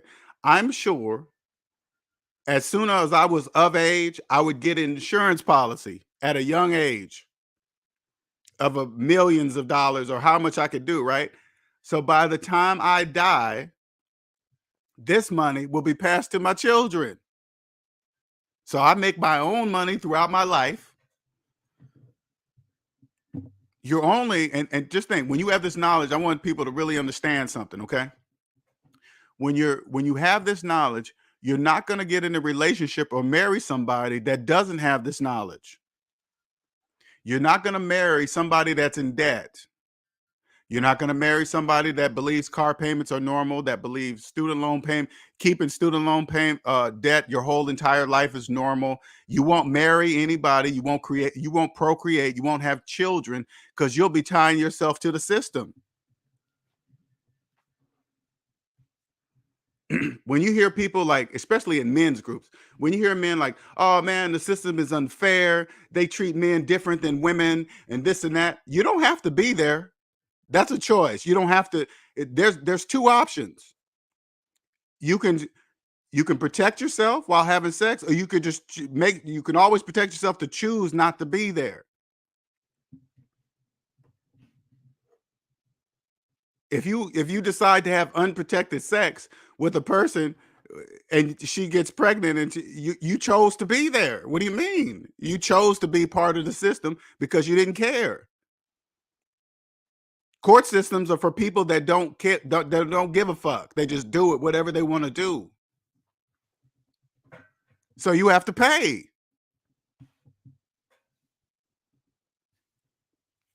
That's a choice. When you own yourself and you understand SMD knowledge, that doesn't happen. You choose not to for that to happen.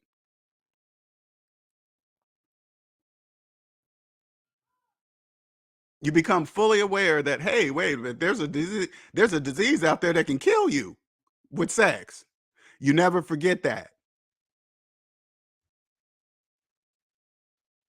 It's crazy. That's how you know how powerful it is. Everyone knows there's a sexual transmitted disease that can kill you, and people still have unprotected sex. That shows you the power. It doesn't look like anything. It's not. It doesn't look like anything. It doesn't look like any. If a person's clean or dirty or short, tall, it doesn't matter.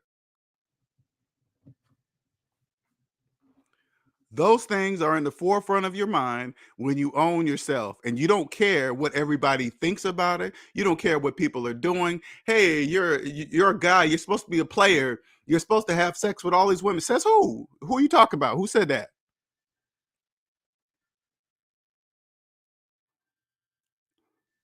If you're getting advice from a guy that don't care about his life, you're getting your advice from the wrong person.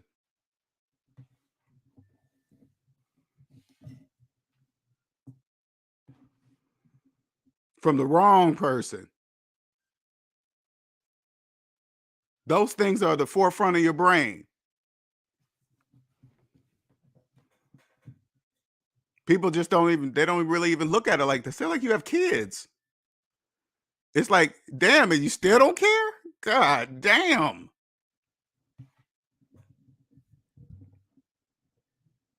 And I'm saying it like the old version of me, because I'm a different version of myself today.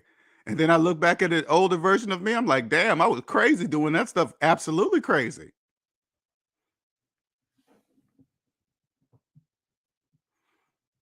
I was in the court system, all that, because I wasn't making the right choices. So I was trapped up in the court system. I remember I used to be up in court with my lawyer. I used to say to myself, I'm not supposed to be here. That's what I said to myself. I'm not supposed to be here. I just said it to myself, though. Didn't make any sense why I said it. Now I know why I said it. It was my choice to be there because I was doing careless things.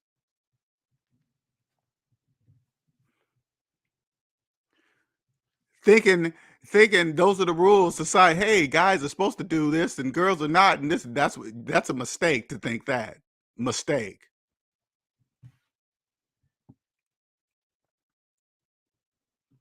Sure can. More than that. People think 18 years. It counts on what state you're in. Counts on what state you're in. And that is, let me tell you something, okay? For you young men that ain't got no children, let me tell you something. That is the worst feeling, to be at the mercy of the family court system due to myself. It's not the family court system. I want to make sure that's clear, because I put myself there. That is there for people that just don't care. I'm not gonna say all, but the majority, yes. I put myself there. Once I got my vasectomy, guess what? I never been back. Never been back. I had my third child. I was like, I'm tired of this. I'm done with that. I don't want any more of that. So I got a vasectomy, and guess what? My court days are over. Done by a surgery that was paid for by my insurance. I didn't even have to pay for it. Oh man, I can't have nobody going down there cutting. Whatever. Hey, dude, but you can be in court though. I know that.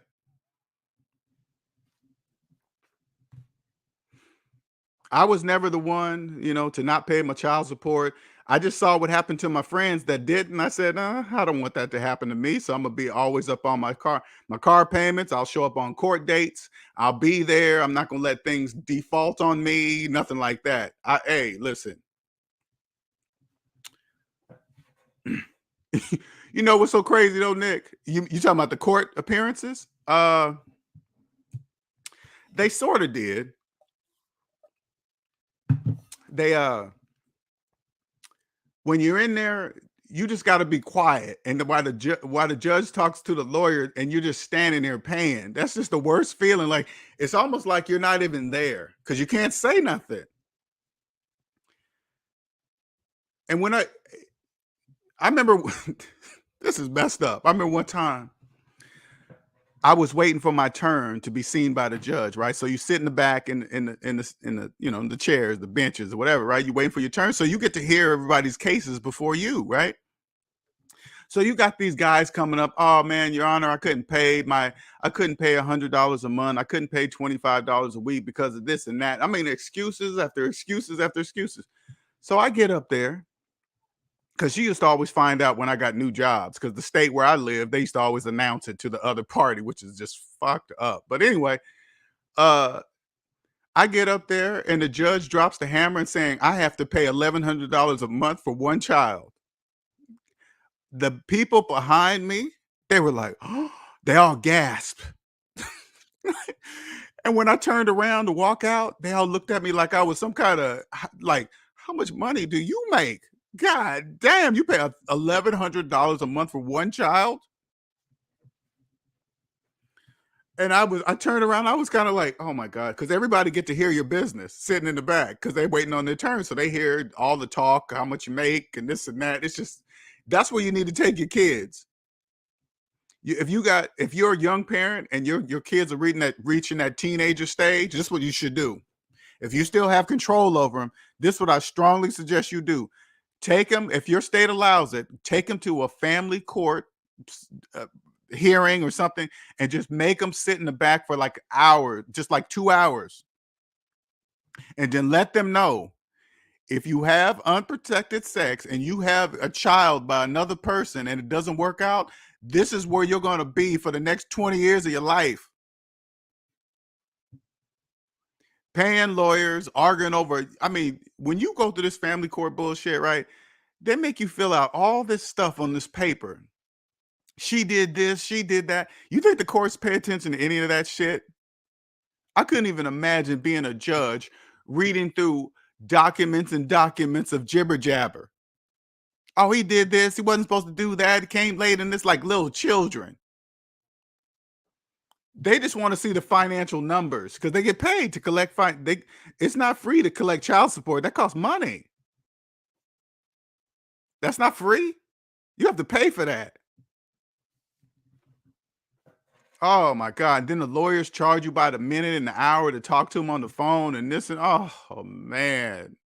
That is all a choice. Now, as a man, you're probably part of some kind of hate group of women in the court system. And when it's all your fault, it's all because you didn't protect yourself. All because of you. All you got to do is look in the mirror. It's because of you.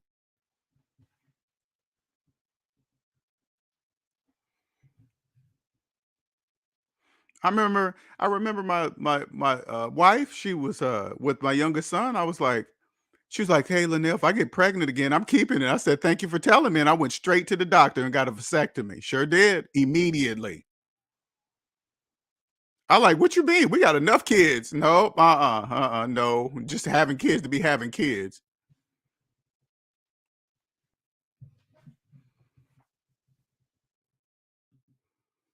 I don't think having kids, and I'm thinking of getting one. Huh. No vasectomy. And a percentage of the child support pays for the judge's return. Sure does. Ooh. That sounds like conflict of interest to me. But who's saying that? Who's counting? Whatever, right? It's business. I don't really care. I really don't. You know what? If personally, there is no way I could be a judge to listen to people's bullshit every single day. And what if that judge has their own problems at home? Because just because they're judge don't mean they don't have marital problems at home. And what if they got, it could be a man or a woman judge, and you guys, they still have feelings, okay? And what if that day was bad for them with their spouse, and you just happen to be the opposite sex, doing something similar that's happening to them?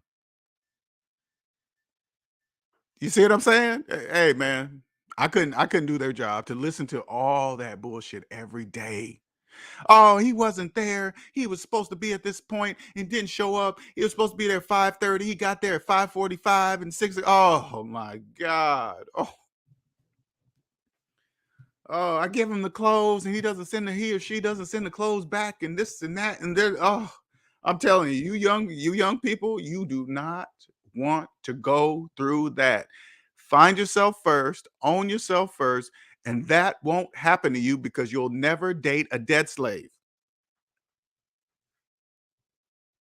You won't even have sex with a debt slave because you won't even want to take that chance of getting them pregnant. Or this goes both ways, man or woman, or a woman getting pregnant by a male debt slave. It goes both ways. Listen, debt doesn't care if you're a man or a woman. Okay, math doesn't care if a woman says 1 + 1 = 2, or a man says 1 + 1 = 2. Math doesn't care as long as you say 2. As long as the sex says 2.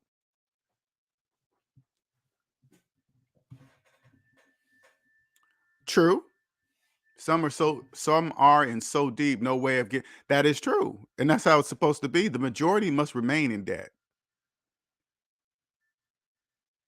That's the wonderful thing about all.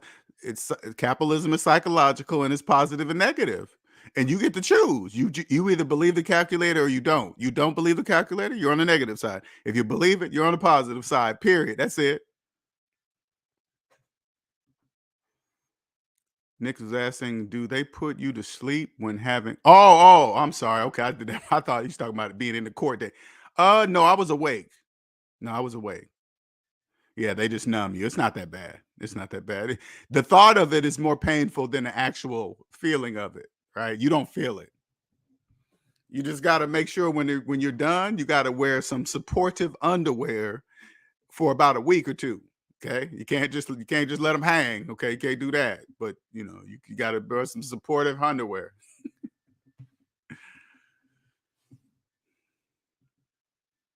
Now, I was happy though, man. I was happy when I got that done. That was man. Let me tell you something.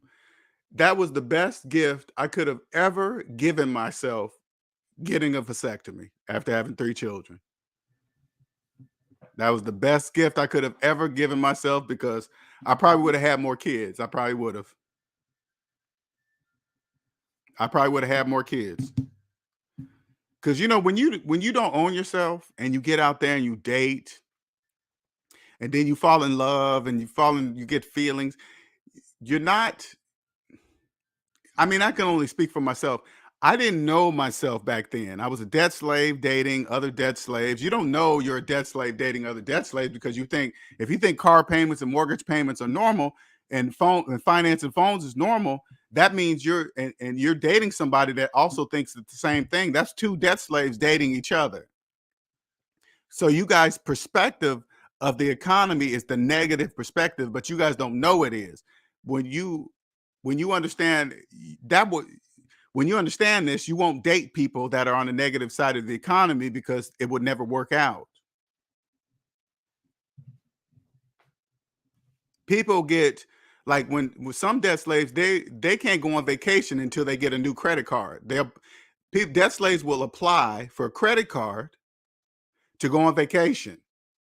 If you have to apply for a credit card to go on vacation, that means you shouldn't be going on vacation, because you can't afford to go on vacation if you need a credit card.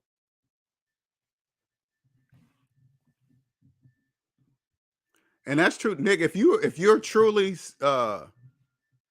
serious about not having children, then yes. But remember, that's a decision that you're making today. But some people truly know that they're not children people. If you really know in your heart, but I would hate to say it, and then later on in life you meet somebody, because you're gonna, you're definitely gonna have to limit yourself. You're gonna have to date a woman that doesn't want children, but you got to really find out if she really don't, or maybe she just don't want children today. That'd be a hard situation to put yourself in, because she might not want children today, but imagine being with somebody for 10 years, and then 10 years later she turns into a different version of herself, and now she wants children. That means your relationship is over. So they got to be very, very, you got to be very careful in that arena, especially in that age, because that's 20s, late 20s, 30s. That's prime. Women want to have baby time, right? 'Cause I'm getting old. I got to hurry up and do it before my eggs don't work and all this other stuff, right? That's prime age. So they're looking for that.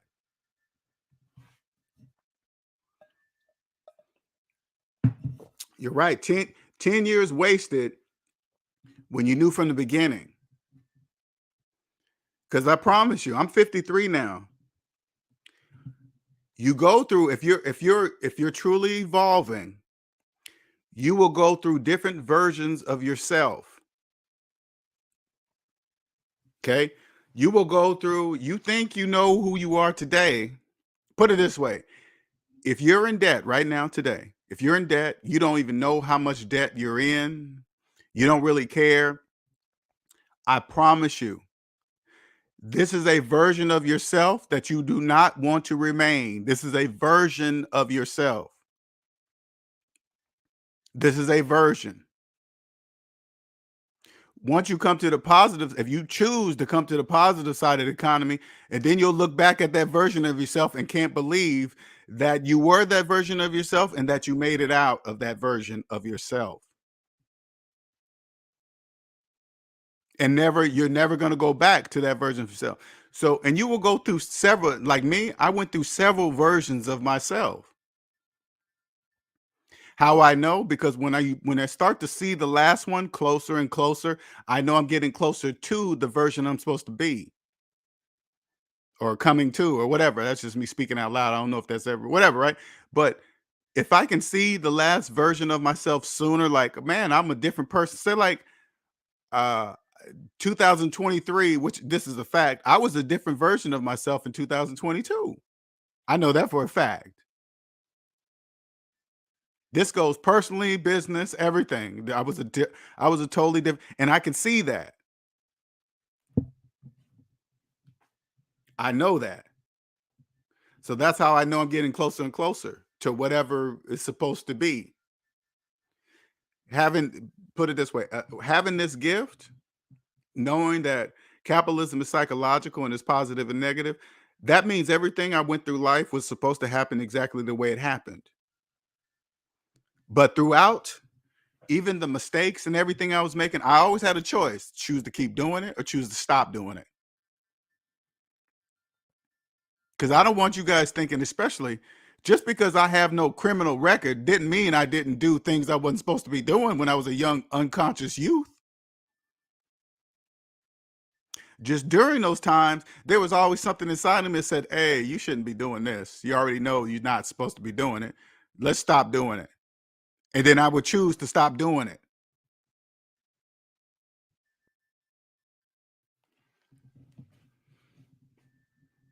Even when I was a kid, I remember I had this instinct just as a young child. I remember when I was like, I'm going to say 12, 13, somewhere around there. Growing up in my house, you had to be in the house before dark and in bed by 9. That was in my brain since I can remember. Since I was, to me, it felt like since I was born. But it was in me since a young age. So I remember one time I was hanging out with my friend, and it was getting dark. We was playing at the park or something, and it was getting dark. He said, hey man, we should get on the bus and head on downtown, see what's going on down there. I was like, downtown, like I lived in Seattle. So he wanted to go where we were at, hop on the bus at night and go to downtown Seattle at night as 12 and 13-year-old, 14-year-olds. I said, no, I can't do that. My mom will beat my ass if I'm not in the house before dark. I was like, I can't do that. So I went home. Imagine if I didn't have any kind of structure or discipline starting from the house. I probably would have got on the bus as a 12, 13. You don't like when you're that age, you don't know you're that age. It's the weirdest thing. You don't know that you are brand spanking new to earth and absolutely clueless. And if you're down at that downtown at night at that age, you clearly don't have no discipline. Clearly, no discipline structure in your house because you're there. So that means you don't have no discipline. Headed down the wrong road. I just knew, and even back then, I knew I wouldn't have, even if my mom, well, maybe not, but I was like, no, I ain't doing that. That doesn't sound something like I'm supposed to be doing. I said, nope. He's like, oh man, come on. They always try to do this. Oh man, don't be a pussy and this and that. I was like, I don't care. And this has been me. I don't care when people call me names because I'm not that. If somebody call me a pussy, I don't care what they say because I don't believe I'm a pussy. So who cares what they say? That's what I always thought to myself when, even as a kid, when people call you names, like, well, I don't believe I'm that name. So who cares what you call me?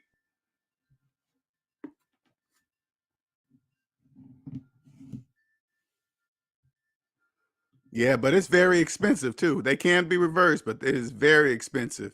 Very. And who knows what they're doing down there to reverse it? It's something to really think about. Okay. Because I don't really, I know there's, when you start messing with the biology of your body, once it's cut or changed, that's forever. They could, the doctors can put it back close, but they can't get it back to the way it was before it was touched. But then again, when I made my decision, I had 3 boys, 3. I had them all in my 20s. I knew I wasn't having any more children. I knew that. I remember back when I was shit, it wasn't too long when I was like 39, and I remember I came across this woman I met, and she was 29. Okay. She's at that age that she didn't have no children.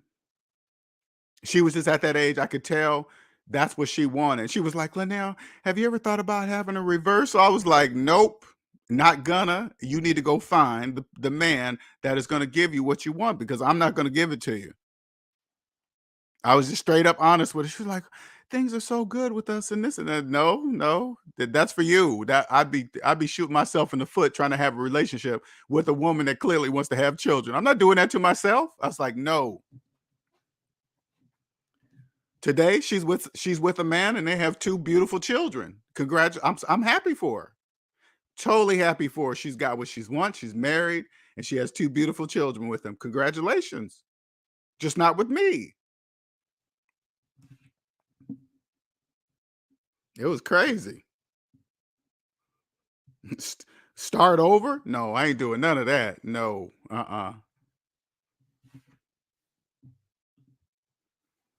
Sometime I wish I had like my dad, he wasn't around, right? But I want to make sure I never mention that because I don't want people thinking that my life has something to do with him not being around. That's one of those stories. Oh man, if I had a father, yeah, it's true, but it's not everything. You still have your own choices, right? That's what I always thought. So I was mad at him, but I didn't blame him for any wrongdoing I did in my own life. But it would be nice to have a father that could explain that was on the positive side, that understood that capitalism was psychological and positive and negative. That would have been awesome, right? Because the woman I date right now, she has a young child right now. He's like 9 years old. I feel blessed that I'm able to share this with him. When debt slaves start talking to him when he gets into high school, hey man, get a job, finance this. Nope. No. My mom's boyfriend said, don't ever do that. No, he told us about that a long time ago. Don't finance anything. Oh man, that's how you build credit. Yep. He said you would say that too. He said, this is how you build credit. This is what you must do to get a house. Yeah, he told us all about that. And he said you guys would say that. And I'm saying to you, no, we don't do that.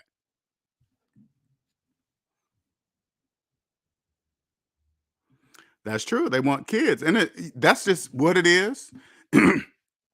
And for the young men that are in this age group and you're in this, the best thing you should do is be not only first be honest with yourself. If you don't want children, be honest with the woman who you're about to see. By the way, I'm not having children. I don't want any, and nothing's going to change my mind because of it. And then you see her response. If she sounds like one day she does or whatever, you need to end that relationship now.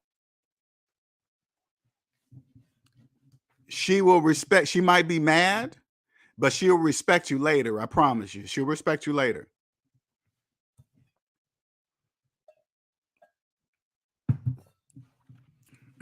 How do I know? Because it happened to me. She still, the girl that's happily now, she still respects me. It's not like I talk to her or anything, but I'm still friends with her on Facebook, and I'll like a couple pictures here because I'm truly happy for her and her family. It has nothing to do with anything else. It's nothing outside of that.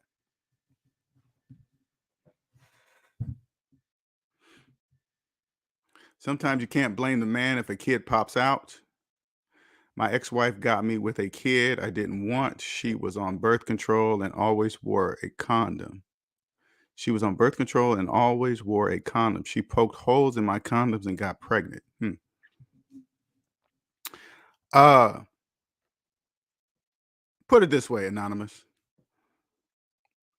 If a woman goes as far as poking holes in a condom, there had to been some indications that she wanted children before she did that.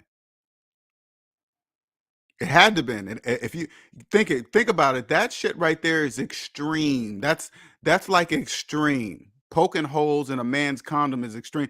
I just think women that go that far, they already have told you or expressed that they want children.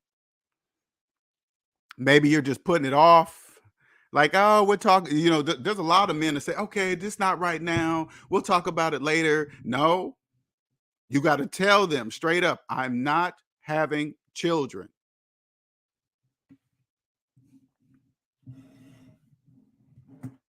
Even if after I was with women, they would ask, have you thought about getting a reversal? Hell no.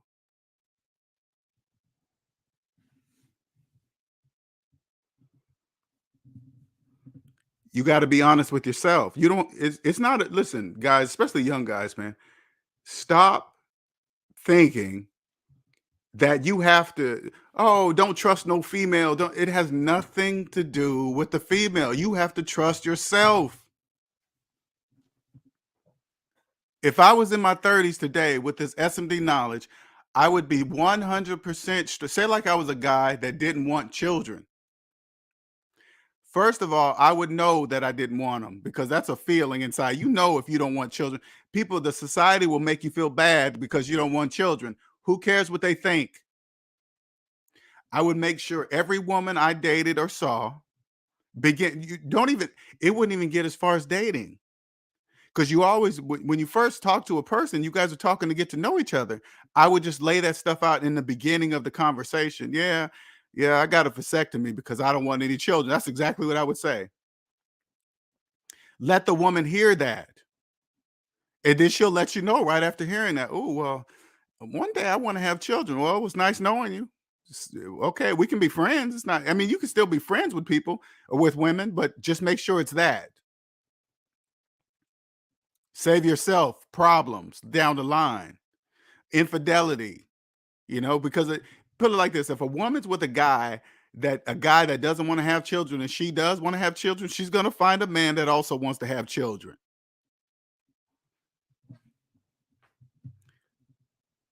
She's not going to be able to turn that off. Save yourself some time.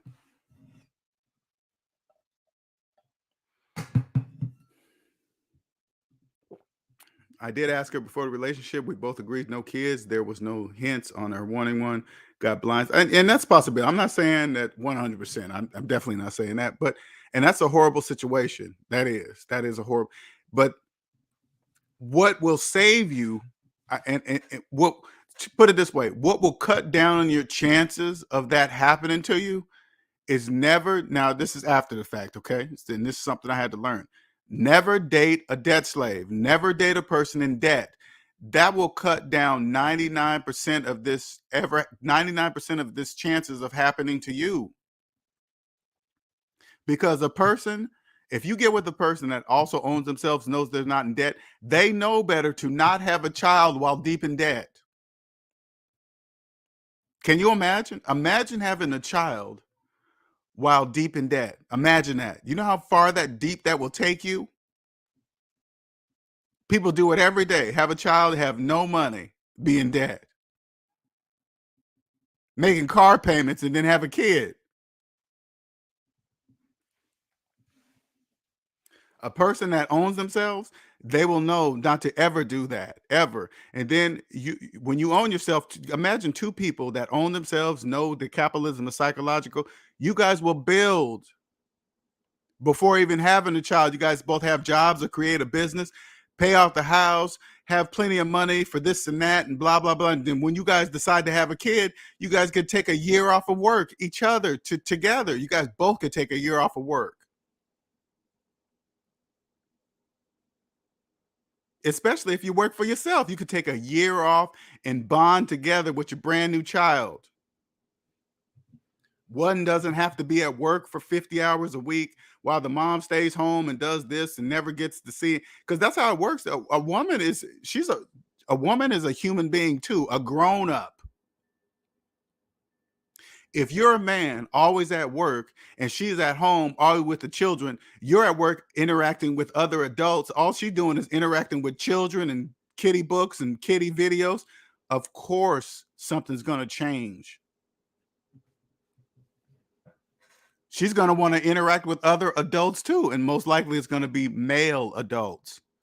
And then it just happens. You know, they make jokes on TikTok. Oh, my work husband, my work wife. You guys think that shit is funny? Wow. Okay. Ha ha ha. All right. Whatever.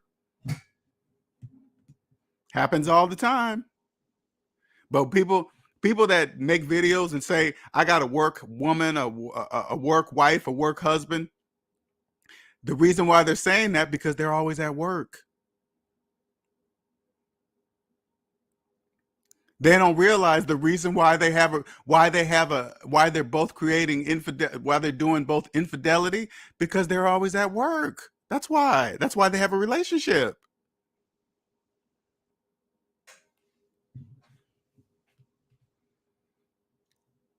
Oh, my wife or husband, they don't spend no time with me. Why? Because you guys are at work.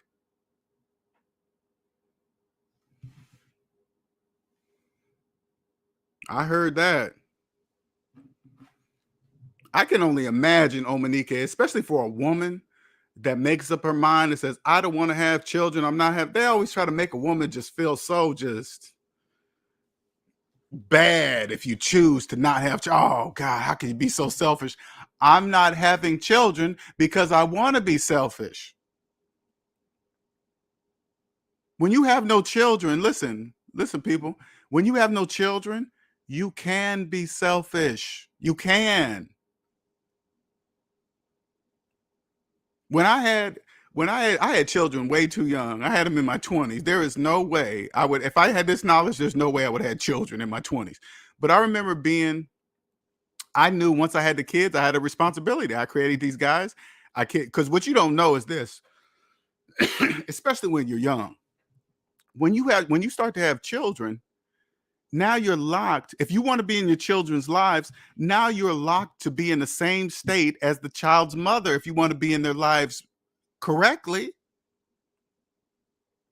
Now you can't go anywhere. Now you can't leave to another state. You can't leave to live in another country. You have to remain in the same state as the child's mother if you want to be in your child's life properly. I already knew that. I had to stay. Okay, I can't go nowhere. I'm stuck. I have to be here if I want to be in my boy's life. And that was a choice. That wasn't a hard decision. I just knew I had to do, but I realized that I couldn't go nowhere because of the choices I made. I had to be here. I had to have a job with insurance because they needed insurance. I had to provide healthcare insurance for my children. That was a choice.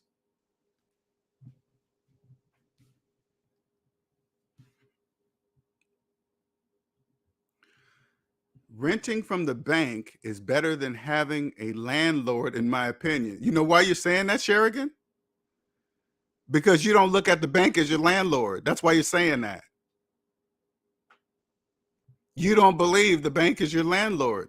That's a psychological problem. The bank is your landlord.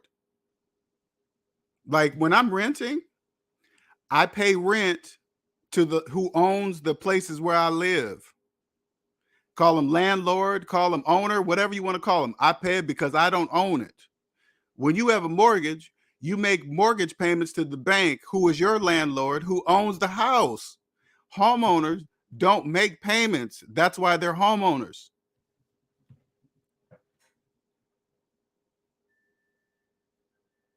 Homeowners don't have mortgages.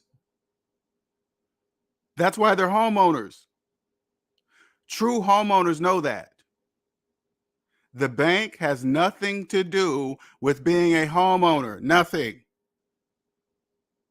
So if you have a mortgage, you're not one. And if you ever find yourself comparing rent, you got to start, especially publicly, you have to stop comparing rent with the mortgage publicly, because that says you don't know.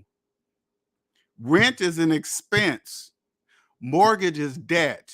So when you find people comparing rent versus mortgage, they obviously don't know that they own nothing, because they're making the comparison.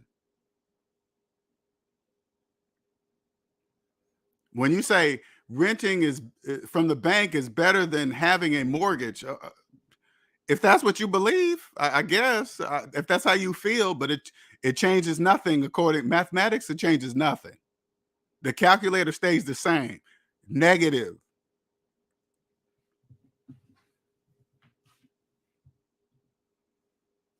When I rent, I know I'm renting. When something breaks in my apartment, he comes and fixes it, replaces it. Refrigerator goes out, he changes it. Air conditioner goes out, he replaces it. When you rent from the bank, you have to pay for that stuff yourself. If your AC goes out on your house, guess who has to replace it? You do. And guess what you're going to do? You're going to finance it. You know why? Because you didn't even have the money to buy the house that the air conditioner goes in. So you have to finance the air conditioner. People, I see these commercials all the time. And I'm sure Nick can relate to this. Are you paying more than $50 a month in electricity bills? Are you still renting your electricity? What are you going to do to change that? What are you going to do? What are you going to do to change for me renting electricity? Hey, get these solar panels and this. How am I going to do that? You're going to finance the solar panels. Now, instead of money that you're giving to the electricity company, you're going to be giving it to the company that financed your solar panels, therefore increasing the value of the home, which is not yours.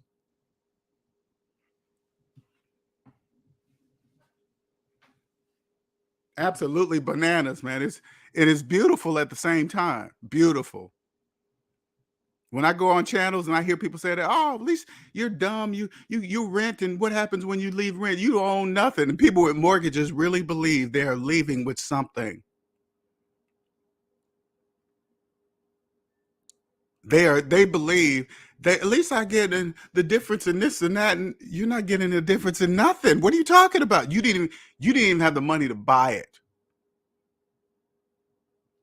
Now you think you sell it and you make a profit? Are you crazy?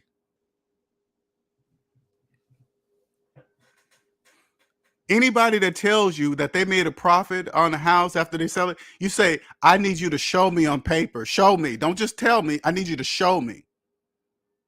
Yeah, I bought this house back in this is how you do it. When you come across a person that says, yeah, I bought this house back in 1990, and then look how much it has appreciated since then. You say, how did you buy the house back in 1990? Cash or a mortgage? If they say mortgage, they didn't buy nothing. The house only appreciates for the bank, not them. You don't know how many times they refinanced that house. Are they telling you the difference in the cost between when it was purchased with a mortgage then compared to what their mortgage is now?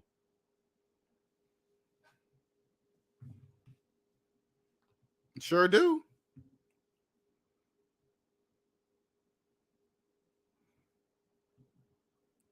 Exactly. That's how you do it, Anonymous. That's exactly how you do it, for sure. Ain't nothing wrong with renting, especially when people pay for it. When you own a business and you rent, guess who pays your rent? Your customers. When you own a successful business, your customers pay your rent, they pay your taxes, they pay everything.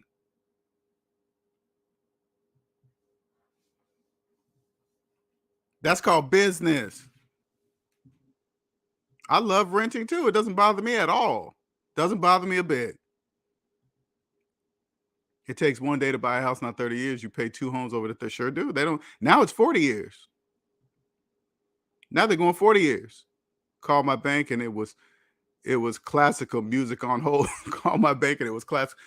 What would you call your bank about? What are you talking about? Did you say something earlier? Oh, wow. Debt slave real estate investors are pissed. Yes, they are. So what? Now, and this is what I want, like real estate investors, people in real estate. I want you to understand this. If you're getting upset at what I'm saying, you're listening to it wrong because you're in the right game, but you're just doing it wrong. You could take what I'm saying, because I'm not saying stop selling houses to people that want to finance them. I'm not saying that. I'm saying you don't do it. Keep doing what, trust me, if you love what you're doing, say like you're a real estate person, right? And you sell houses and you absolutely love what you do, I will make you even better at it. I will make you better than any other real estate person in your area. I will help you become the best, because if you already got the fire and the passion to be a real estate person and you love it, I will help you become one of the best in your area. Still do what you do because it's business. Who cares if they want to finance houses? But I'll make it. This will be the difference. Put it this way. Say like you're a real estate, say like you sell houses, okay? But you have come across SMD knowledge and you now debt free and you own yourself. When you go to present this house, you won't have that desperate energy coming from you, feeling like you really need to sell this house so you can make your mortgage payment or your car payment or whatever. Because I promise you, if you're selling houses, but you're deep in debt and you really need to sell this house so you can pay your bills, that energy comes off of you to the seller. The seller can tell that you need this money, you need this sale, by the way you speak to them, by the way you try to talk to them. But when you own yourself, and this sale really doesn't matter if you make it or not, they can also tell by that too. They will also be able to tell that you don't need this. So you're going to sell to them very differently. You're going to sell them naturally, be nice to them, naturally show them everything they want, respond to their question. Hey, I need to know this. Oh yeah, this, you'll respond to all their questions, no matter how my minimum it might be. You'll respond to it differently than a person that needs the money. Your customers will be able to tell that, which is going to send you through the roof, because nobody wants to be pressured. They want to come see the house. Maybe they're not sure about what they want to buy yet. They don't want to be pressured and you only got so many days to buy this house, or it's not going to be on the market. You're going to lose it. You're not even going to say any of that. If they call back and the house is sold, it's just sold. You don't pressure that. You will not do that. Renting is the way to go. You don't have to take care of maintenance, plowing snow, grass cutting. It's no stress at all. I love it. I absolutely love it. I love it. No stress at all. Grass is cut. And where I live, this guy's about 80 years old. He owns these. Okay? He owns them. And he's been owning them since the 80s. So he's obviously a multi-millionaire, obviously. But he gets around, like he still maintains these properties himself. Some of it, not all of it, but some of it. I remember the AC went out a couple years back in the summer. He had that shit replaced with a brand new AC in 2 days. Brand new, 2 days.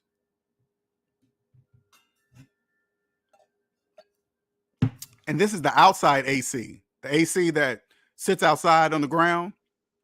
Like when you live in Washington, central air is not a requirement, but when you live down south, central air is a requirement. That's a requirement. Had that shit replaced in 2 days. And then something else went out, some kind of piece that controls the hot and cold air. Something went out. He had that replaced too. Was fixed. Bam, gone, fixed. When you have a mortgage, guess what? You have to go. If you have a mortgage, you obviously don't have the money. So guess what you're going to do? You're going to finance your air conditioner. You got to finance the people that come out and put it in. And, oh man.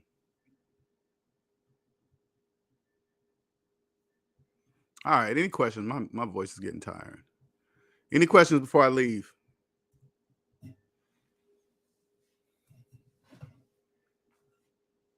Any questions?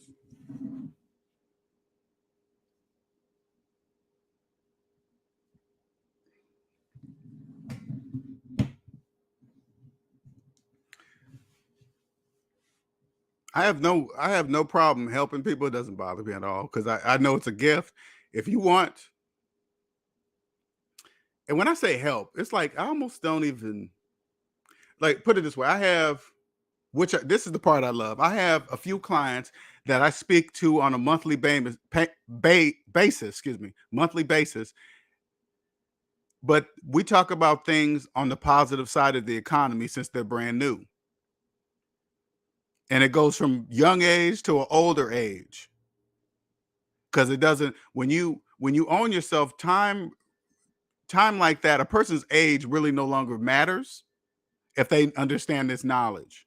Their age really doesn't matter. I mean, it matters because of experience, of course, but it's the age really doesn't matter like that because it's mathematics.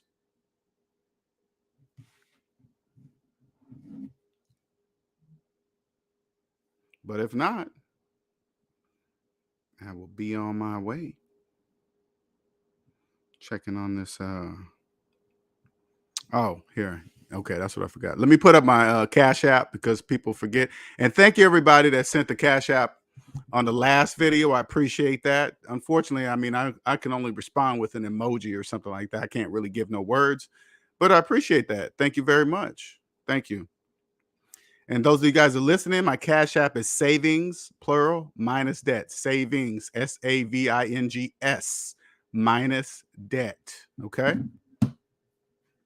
Make sure nobody's put it in, because, you know, scammers, they'll do it. They'll create a Cash App and put saving minus debt, and then people will be sending Cash Apps to that. And they'll be like, hey, man, that dude ain't said nothing. Make sure you put that S. Okay?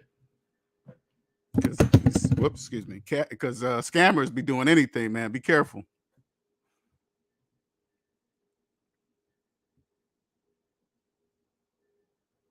Did I? I guess I am. I'll be passing myself up words and shit. But anyway. Oh, I said monthly payments. Anyway, you guys take it easy. You guys have a wonderful Saturday. All right. Until next time. See ya.